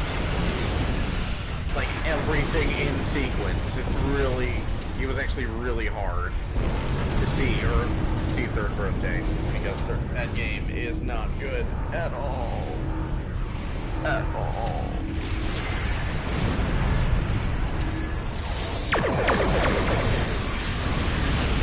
That thing is at full health. Alright, hold on. I am missing something here. Something is not right.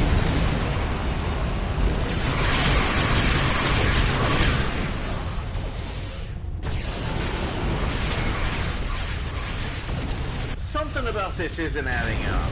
Because that thing's shield is up, but we can hurt it, and there's just this endless swarm of just all these ships. That is so many ships. What is going on?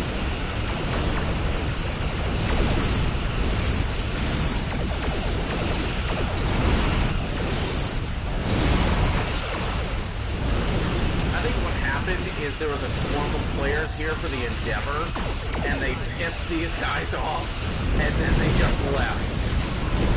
And now there's just this army. This ain't happening.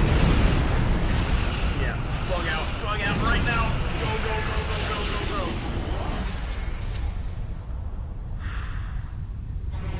Been blown up quite enough, thank you.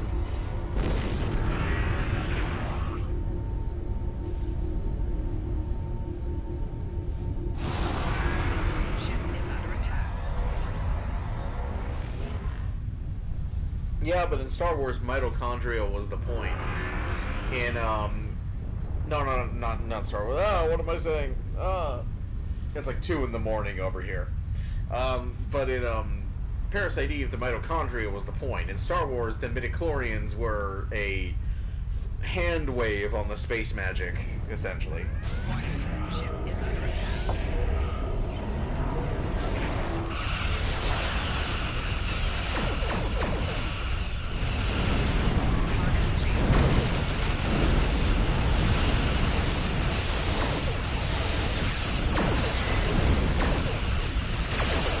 Star Wars is in good company because Star Trek Discovery has my cereal. It is space magic fungus. It is space magic water bears. It is, Discovery is real weird.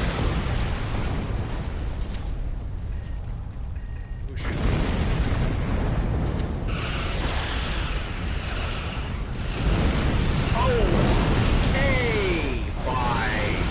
Message received!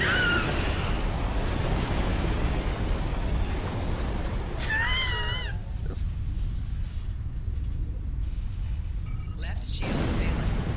Oh my god.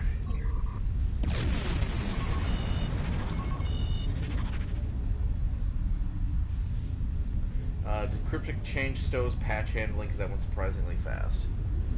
I couldn't tell you.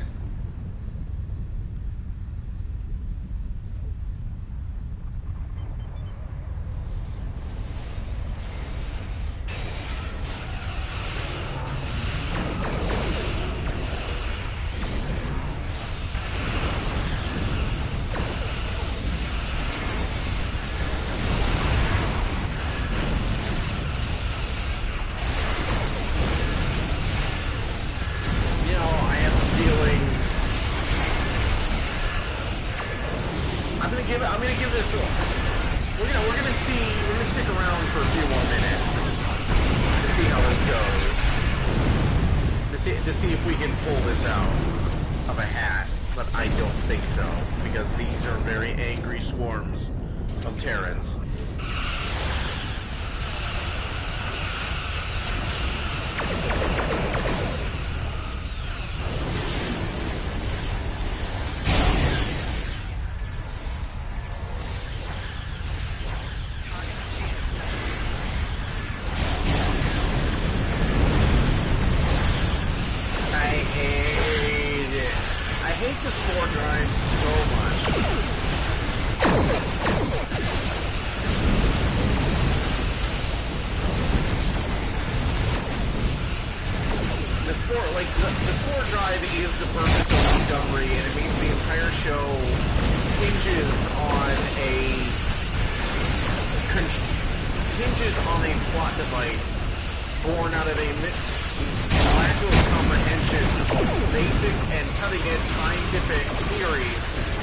that his threshold level, you know, that episode where Tom Paris evolved into a Pokemon, and then he made Catherine Janeway a Pokemon, and they had Poke babies. Auxiliary satellite. Gunning down to stop the metaphases.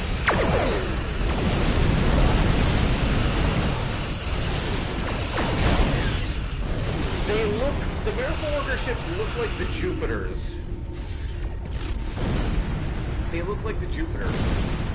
Like the old Jupiter, is what I get from them.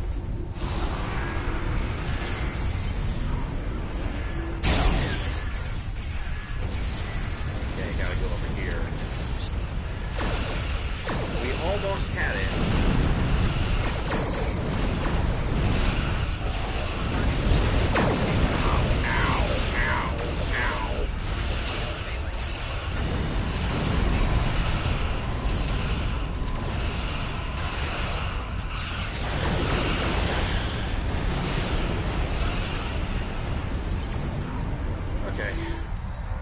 Fortunately, I am over here now, so I can get over here and just do this thing.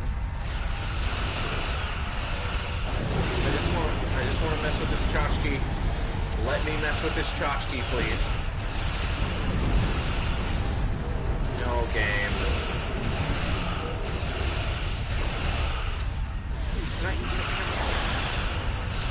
Did I disable it? No, I didn't disable it. Come on, let me disable this thing.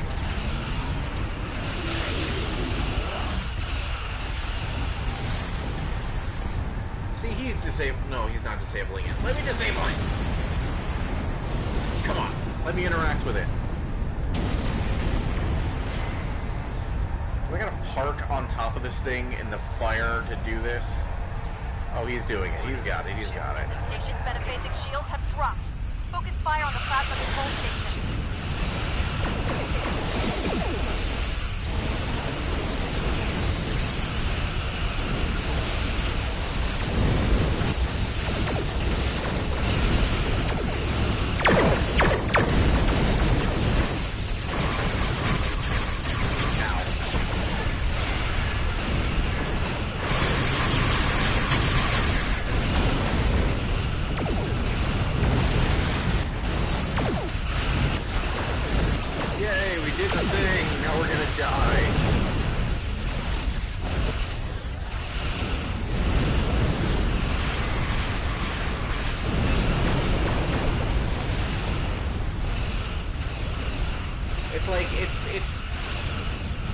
It's just I could talk about Discovery, like I would have to devote a series of videos to my thoughts on Discovery. I would have that would be like a long series of videos tackling each subject. But just to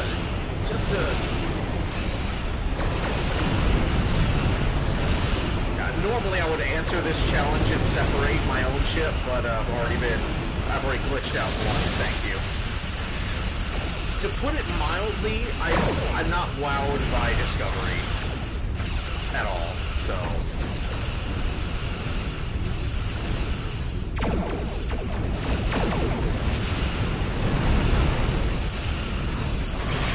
I didn't do it with an open mind,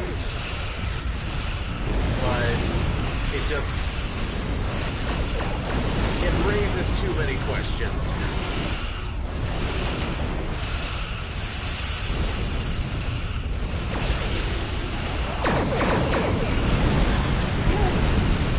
Okay, that's not that bad. I was bracing myself.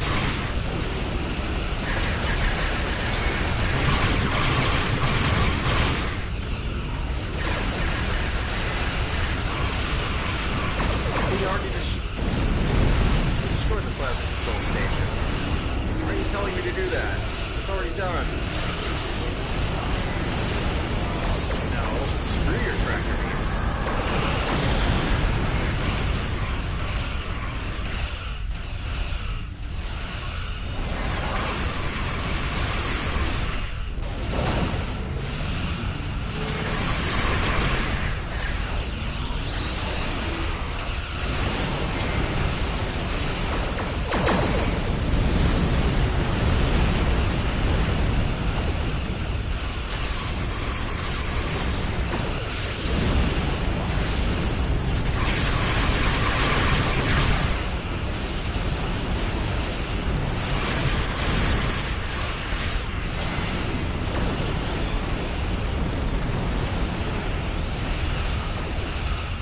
always glad to be of help. I'm always glad when people are watching my stuff and enjoying it.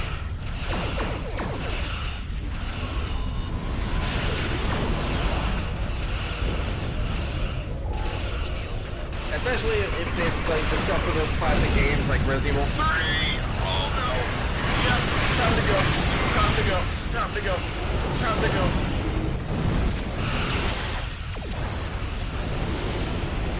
Oh yeah. Oh yeah. This is not gonna go well. That's gonna end poorly. Where is my saucer? Where did my saucer go?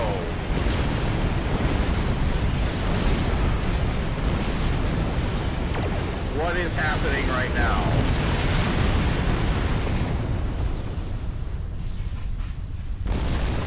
Okay, did my saucer... I'm pretty sure my saucer just straight up effed off.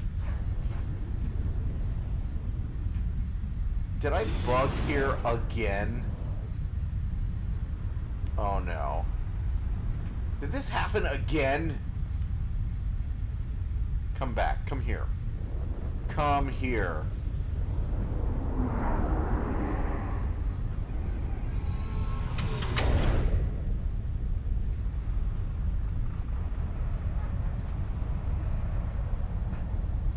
Well, I'm always glad people are watching and enjoying my stuff, especially the classic game stuff, because that was really why I did those, was to bring those games to people's attention, especially back then when they were a lot cheaper than they are now.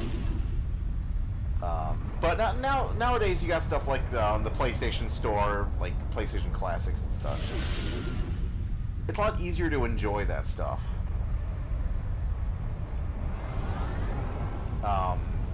Now than it was then. You got like all kinds of stuff that you can emulate it on. Oh, this looks like another bad situation.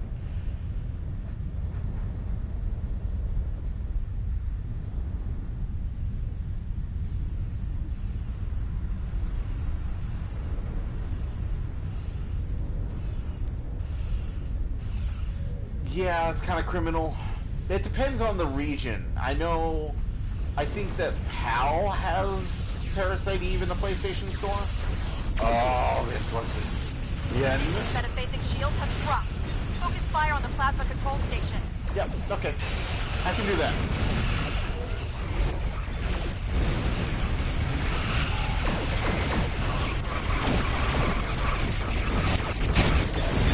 Station is drawing power from auxiliary satellite. Shut it down and drop the medication.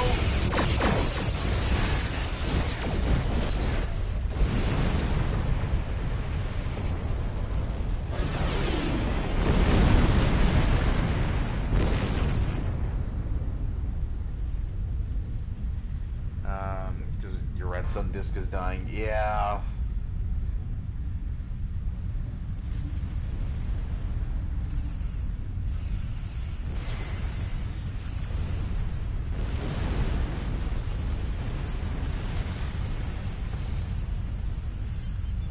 So some of my PlayStation 1 discs have succumbed to bit rot too. Alright. I have to take out the platform.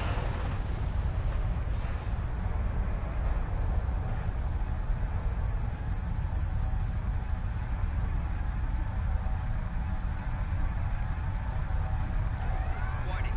Ship is under attack. Please let me... Oh, shit. Oh, shit. Okay. No, no, no, no, no, no, no, no. That's not happening. That ain't happening.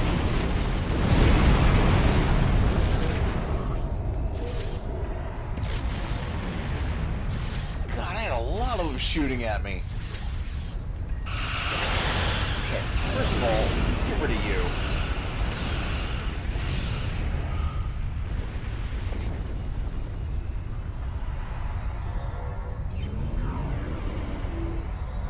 Are you following me?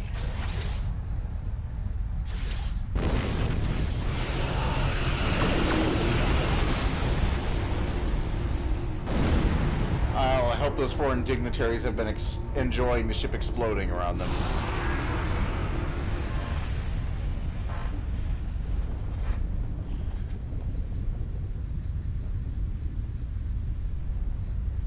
station's hopefully... metaphasic shields have dropped. Yep. Focus fire on the plasma control station. In I go. They're focused on me, they're not focused on them.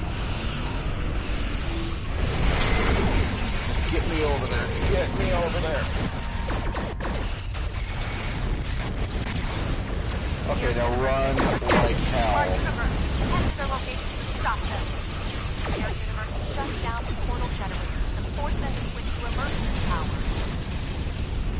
Warning.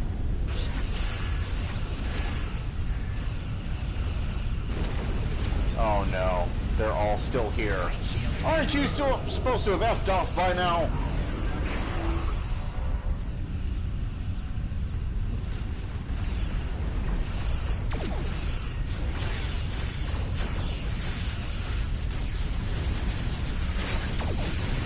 Oh, you sack. It's not even targeting me. It's freaking fire at will.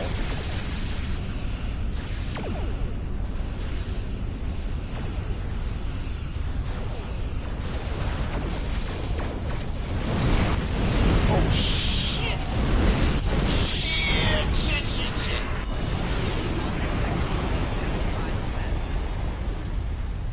I don't know who the hell just shot at me, but they... That shit hurt. Hurt a lot.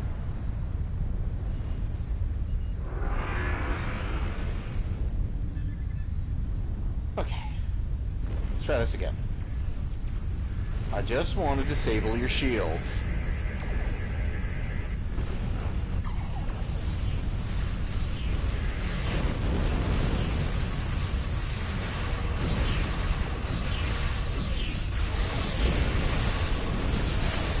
Ow.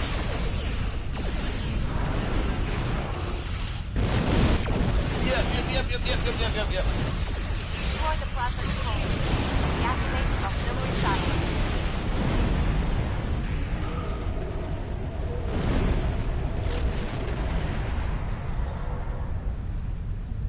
Warning.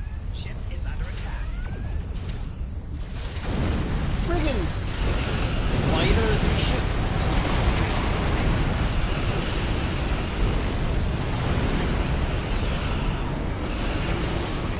If I could high yield in you, I would.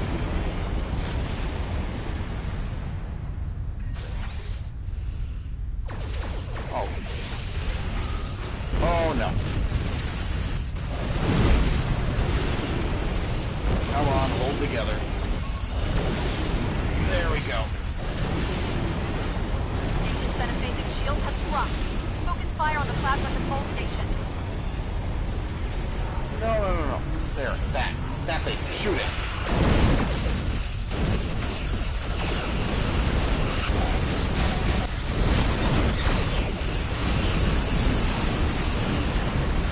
Yeah, I'm starting to worry about this controller.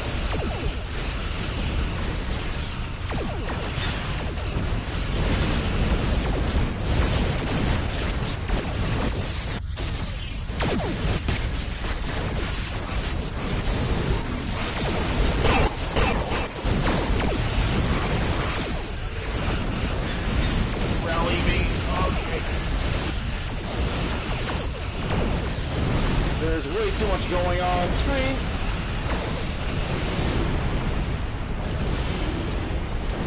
Get away from this tractor beam. Hull integrity below 50%. Shit.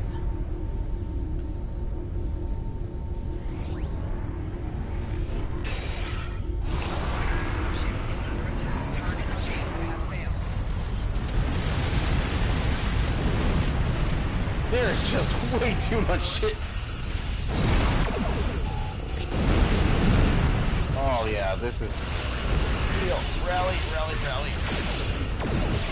Oh my god, these tractor beams. Eat a dick. Go away.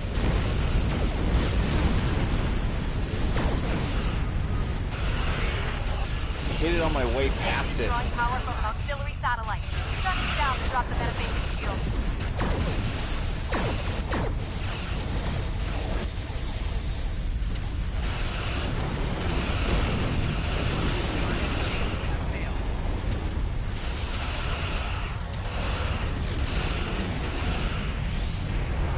it's a galaxy, 4 shields. so it's a bit of an all-rounder, Rear shields failing. is how I design. Right shields failing. Who the hell?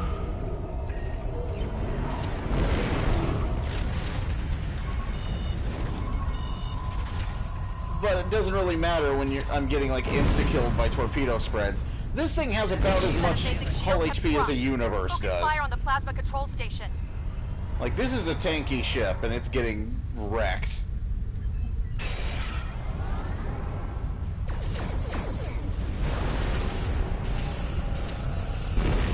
Like that!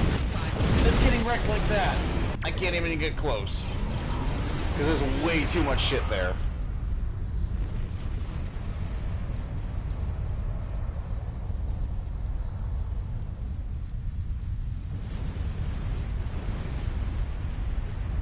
Disable the power station that's orbiting the base. Oh, good. I have to remain mostly stationary. That's perfect. That's gonna go well here.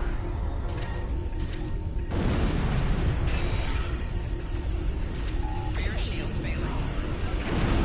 I can't shoot.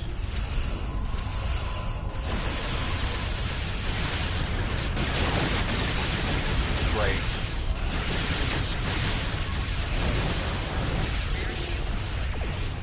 Right shields failing. Alright, I cannot fire my weapons. Okay, there we go.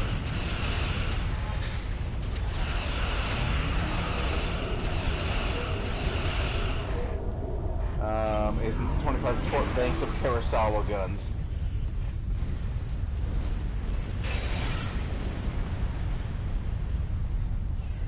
Yeah, unfortunately, this game, well, fortunately or unfortunately, because it depends, this game had a balance pass.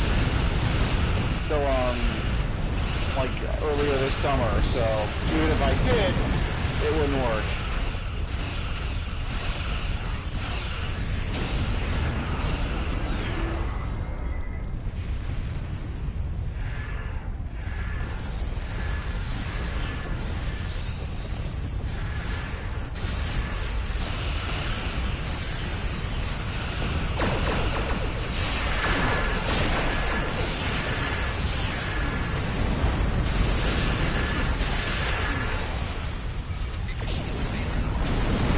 That's great.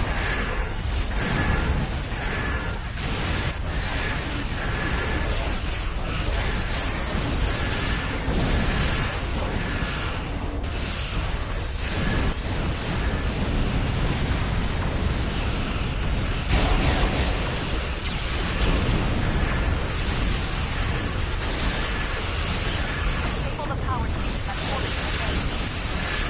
Yeah, someone want to get on that?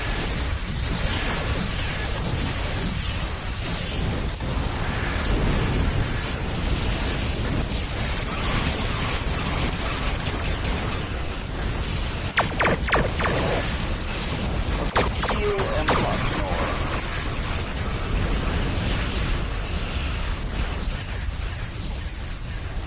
Worth it was included in this game. The J.J. Abrams craft, as I understand, is a pretty beastly tier 6 ship.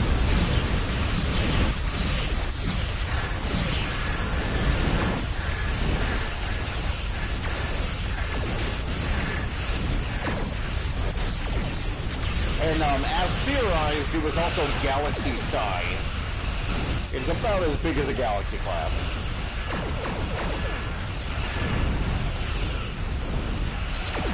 I think it was Ex-Astra Scientia that started by theorizing that. That it was as big as a galaxy class when the 2009 movie came out.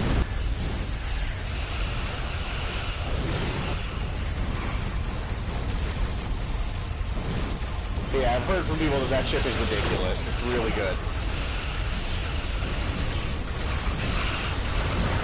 It even comes with a beer factory in the lower half of the ship. I mean, how can you go wrong? It just has a brewery. Its engines run on Miller Lite.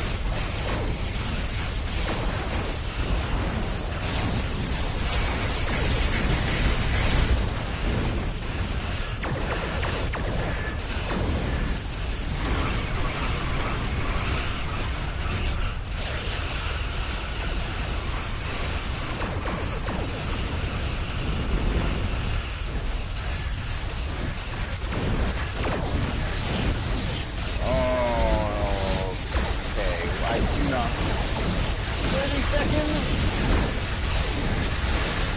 Can we, in 30 seconds, demolish this beast?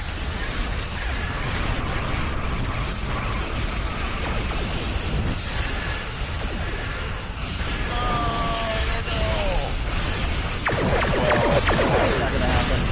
It's not gonna happen. It's gonna happen.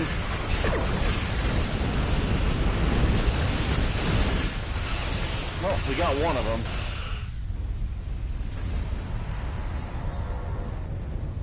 The Mirror Universe bases have destabilized and returned to their side, but they'll be back. Okay, Driven back one of the there we Mirror go. Universe bases. Okay. And now I leave.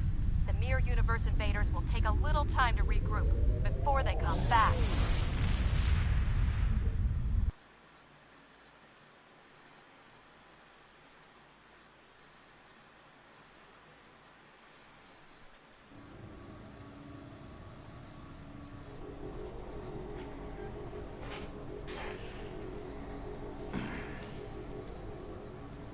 Apparently I am far from the only person fed up with that. Okay. Everybody's just agreed. And now we leave.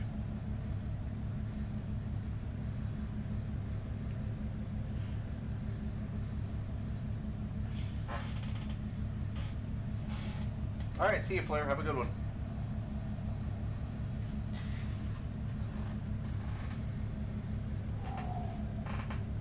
Alright, out of curiosity. Take it down a little bit. Let's see.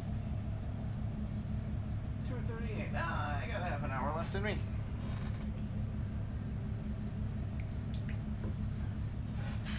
Let's see, what do we got?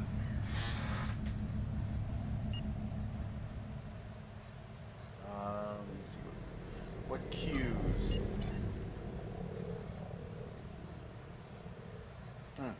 What cues we got? Let's see, core assault, crystalline catastrophe, Sompek, hive onslaught, Kana, infected.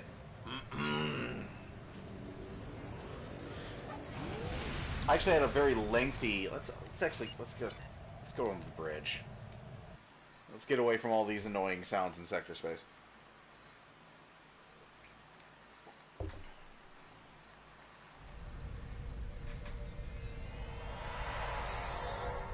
And now you've switched seats.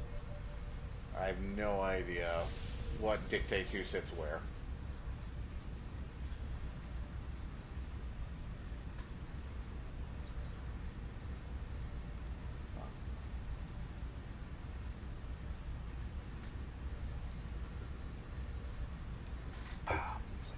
Two over here.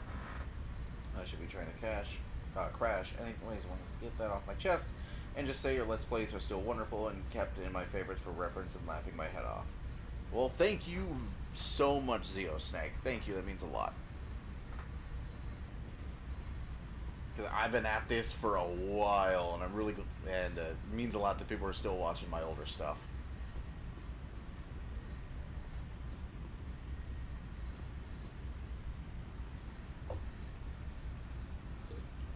Especially with all the crap going on with like YouTube and like all the nonsense with YouTube like nowadays. That means a lot. Thanks.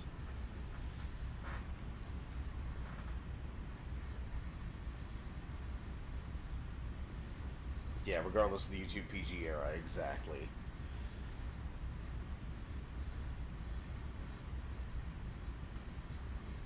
Alright, so I got a Q in me. Let's go ahead and finish this off with a Q. What do we got? First we got four. The breach. You know what? Let's just do a breach. Normal, advanced, doesn't matter. Let's just do a run of the breach.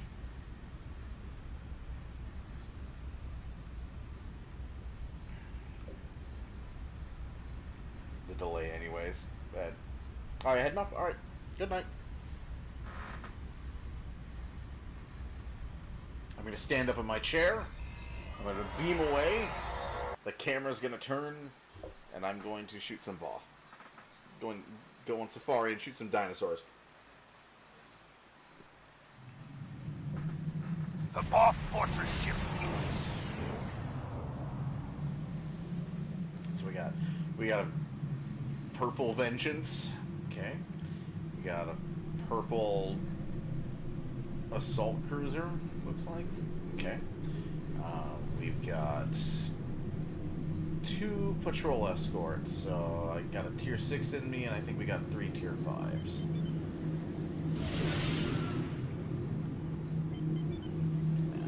Let's go ahead and stick with weapon systems. Maneuverability might help me in here, but whatever. My ship's maneuverable enough.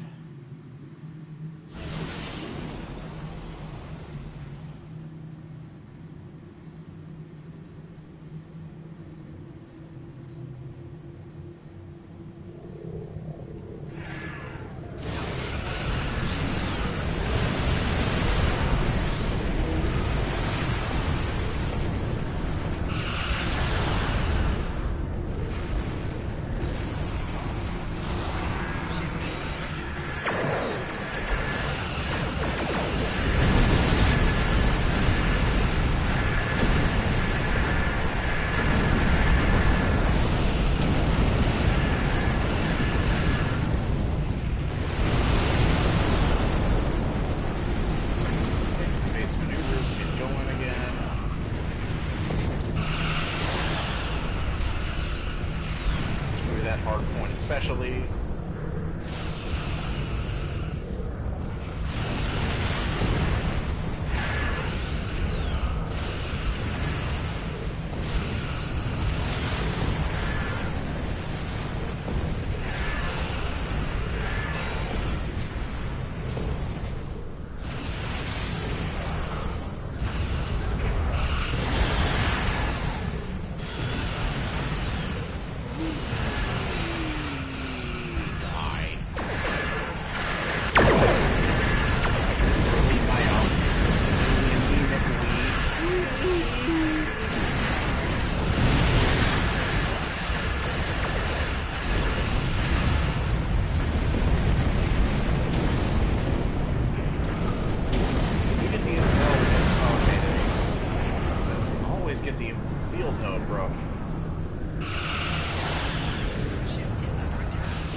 well, I guess I'll wait here then.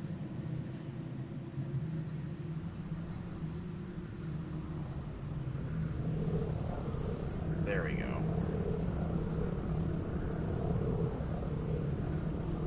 Yeah, relay breach site. There we go.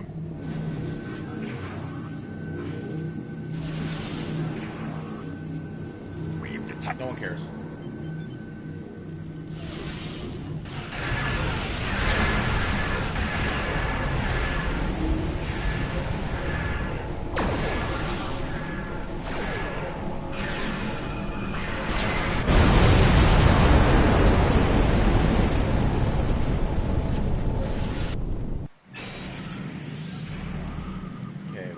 Loop-de-loop. Loop-de-loop.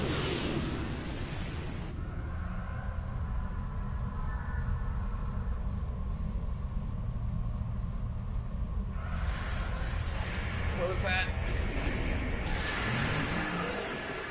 Rescue this guy. Power to engines.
The moment I said that, my phone was like, huh? No, not you, phone.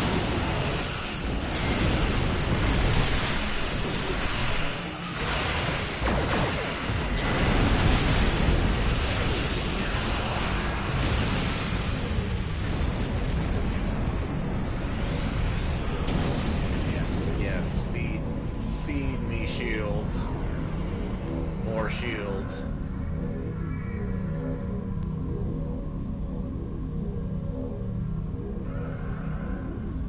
Very nice. Still working on the rep to get this thing back.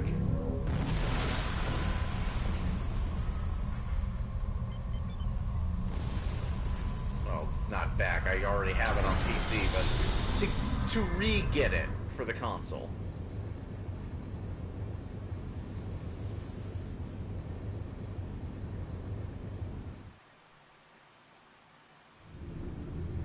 This sound, man.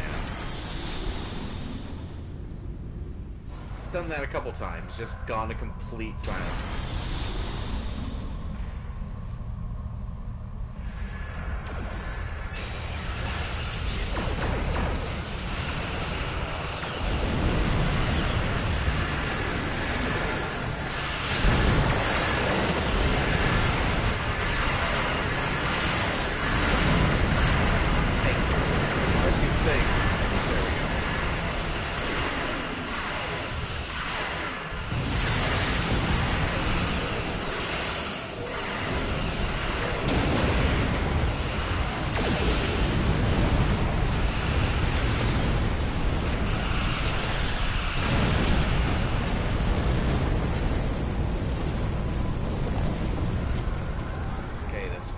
Should be 6 rescued. There it is.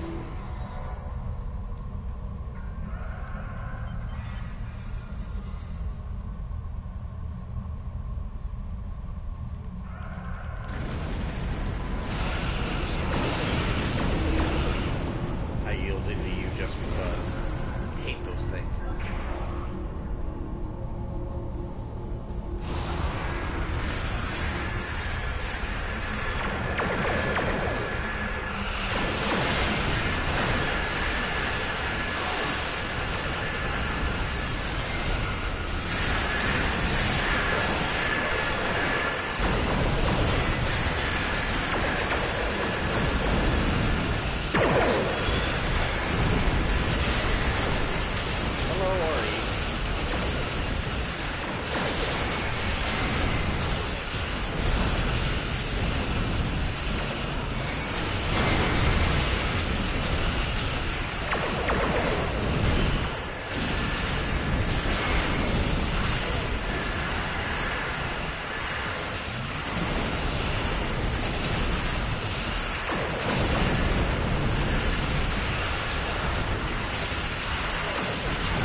Alright, for this guy.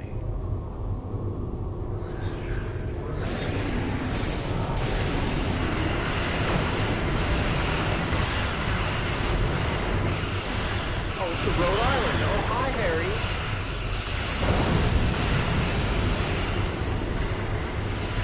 What's up with you?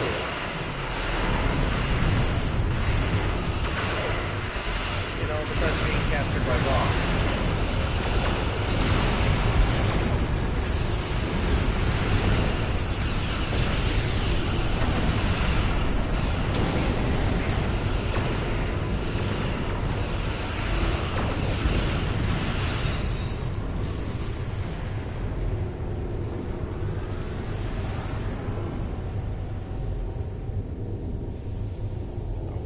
Rescue these people.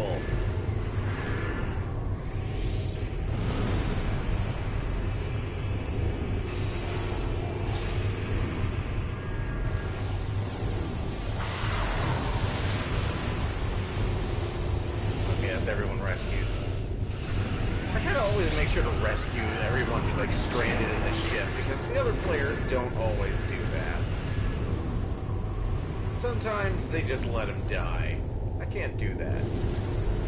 I can't just, like, let them die. I gotta do something about it. Warning, ship is under attack.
Times this thing teleports me in a row.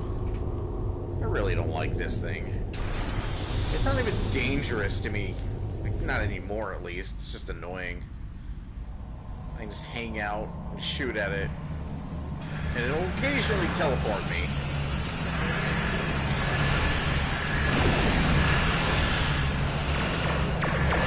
There you go. Have all my beams. All the beams all at once.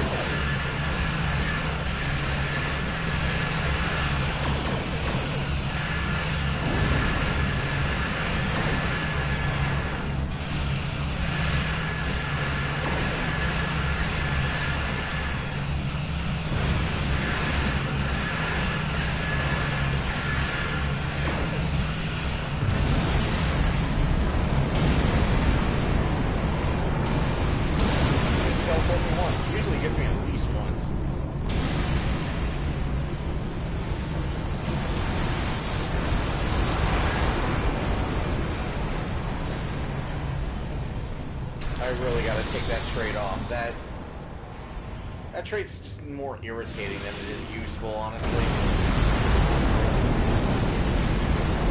That, like, explosive, like, reverse shield polarity thing. I wasn't feeling it on PC, and I'm not feeling it here. Do a barrel roll. Yay!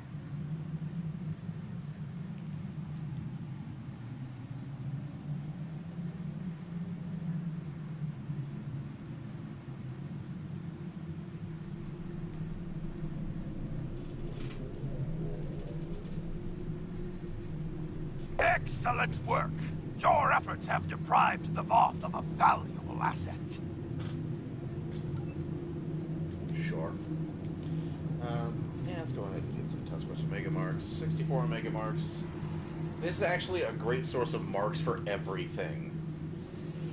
I honestly don't understand why Advanced isn't going more than it is. Like, this should be played, like, as much as Crystal and Catastrophe for the amount of stuff it gives you. It should be played more than that. This is a great... There's a trouble before. Oh no, someone didn't escape! Oh, whatever. This gives you everything!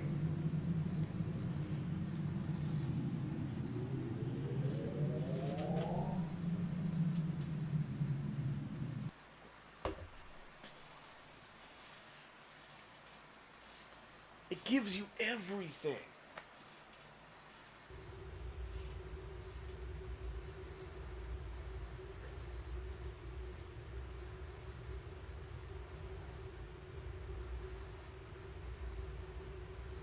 Out of curiosity. If it's not me, it's you. That's something you don't see a lot of in this game. Let's go ahead and head back to the Starship Bridge to wrap this up. That's something you don't see a lot of in the console version of this game, is people conversing, especially using the text chat. This is the reason why I was going...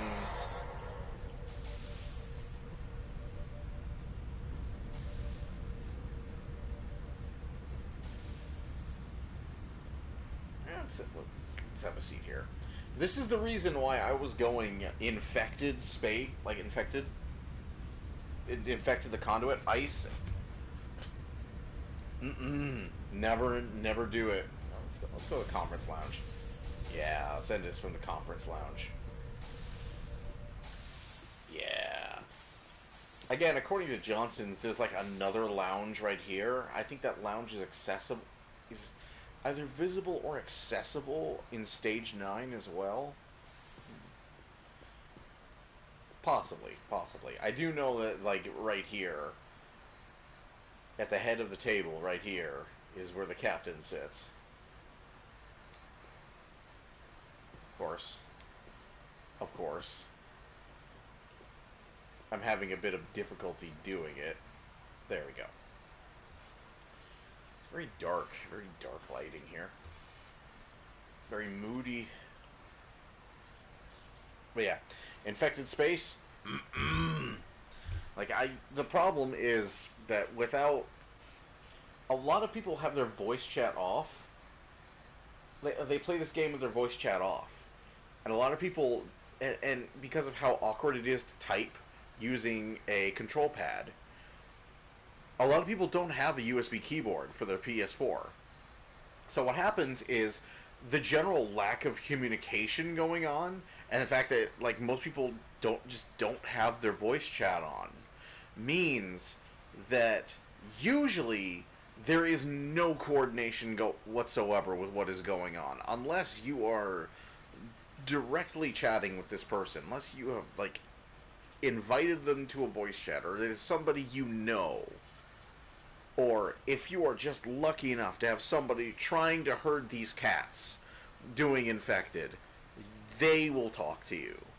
But I have tried messaging people in chat, I have tried private messaging people, I have tried voice chat, and there is zero coordination going on in infected, and that's what really hurts.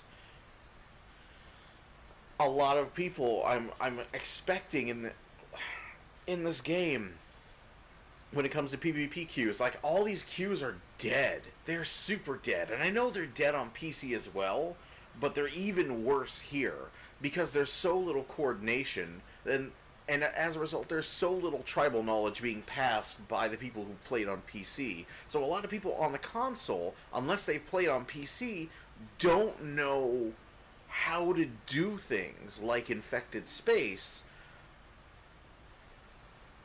and they don't know, like, the best way to go about it. Like, they think that infected space, like, every single time, this is every run of infected space, somebody goes to the other side away from the rest of the team and starts blowing up stuff there and blows the optional for everyone. Every time. Every single run of infected space. And no matter how many times you might text them, try and talk to them in voice chat, or private message them to come over to the other side where the rest of the team is, they will not do it. Because nobody's paying attention to chat. And nobody has their voice chat on. And nobody's talking to each other. So every single run of infected, the conduit I have done on console has been disastrous. I don't just mean it was a bad queue or a bad pug. I mean disastrous. I mean on one occasion spending 30 minutes to an hour trying to help these people get through it. I mean bad. Real bad. Like bad in a way that should not happen. That does not happen on PC. But that is every single infected I have done on console. And it's not because the players are bad. It's because there's no communication and no way to tell them where they're supposed to be and what they're supposed to do once they're there. So there needs to be something done for players of the console game. There needs to be something done to help players of the console version of Star Trek Online grasp where they need to be and what they need to do in these queues. Because nobody knows that you have to guard the Kang. Nobody knows that you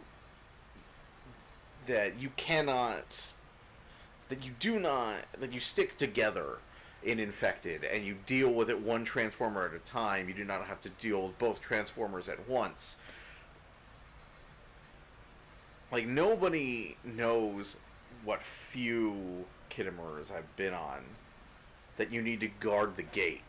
That somebody needs to be looking after that gate. It's like somebody on both sides needs to either like be able to manage the probes and the gate, or they just need someone there to watch it. Nobody knows these things. And there's no way to tell them. There needs to be something done, and I'm hoping, I'm hoping Reddit gets on this or does something like big fleets, like Reddit Alert, like Jupiter Force, and like and what have you, do something about this and really sort of start spreading knowledge on the consoles of how to deal with this. I just don't know how we get there with how little people talk to each other. That text right there at the top of the screen, that blue text, that is the most talking to one another I have seen a team do in like over the last week, if not more, of playing this game. Like the last month. That doesn't happen in console stow. People don't chat with each other. Those guys had to have had like a keyboard or something. So there's got to be something done. There's got to be something done to help people out and teach how to deal with this stuff. That it's not impossible, and it doesn't have to be that hard. If you know where you need to be and what needs to be done, it's super easy. So I'm hoping somebody on Reddit sees this. I'm hoping somebody in Jupiter Force gets the idea. You know, somebody in like the Shield of Tomorrow fleet on console. There's a fleet for like Shield of Tomorrow. Like somebody needs to like start something to like teach people what to do. Somebody with resources to organize people. Somebody who they will listen to. Because, man, it's bad. It gets real rough. in the queues on console. Most of them are just empty because of it. And that's a shame because there's a lot of awesome content in there that isn't being used. There's also too many of them. There's way too many queues. But just some awesome queues that deserve to be played a lot more than they are. But anyways, it's been about like 3 hours now.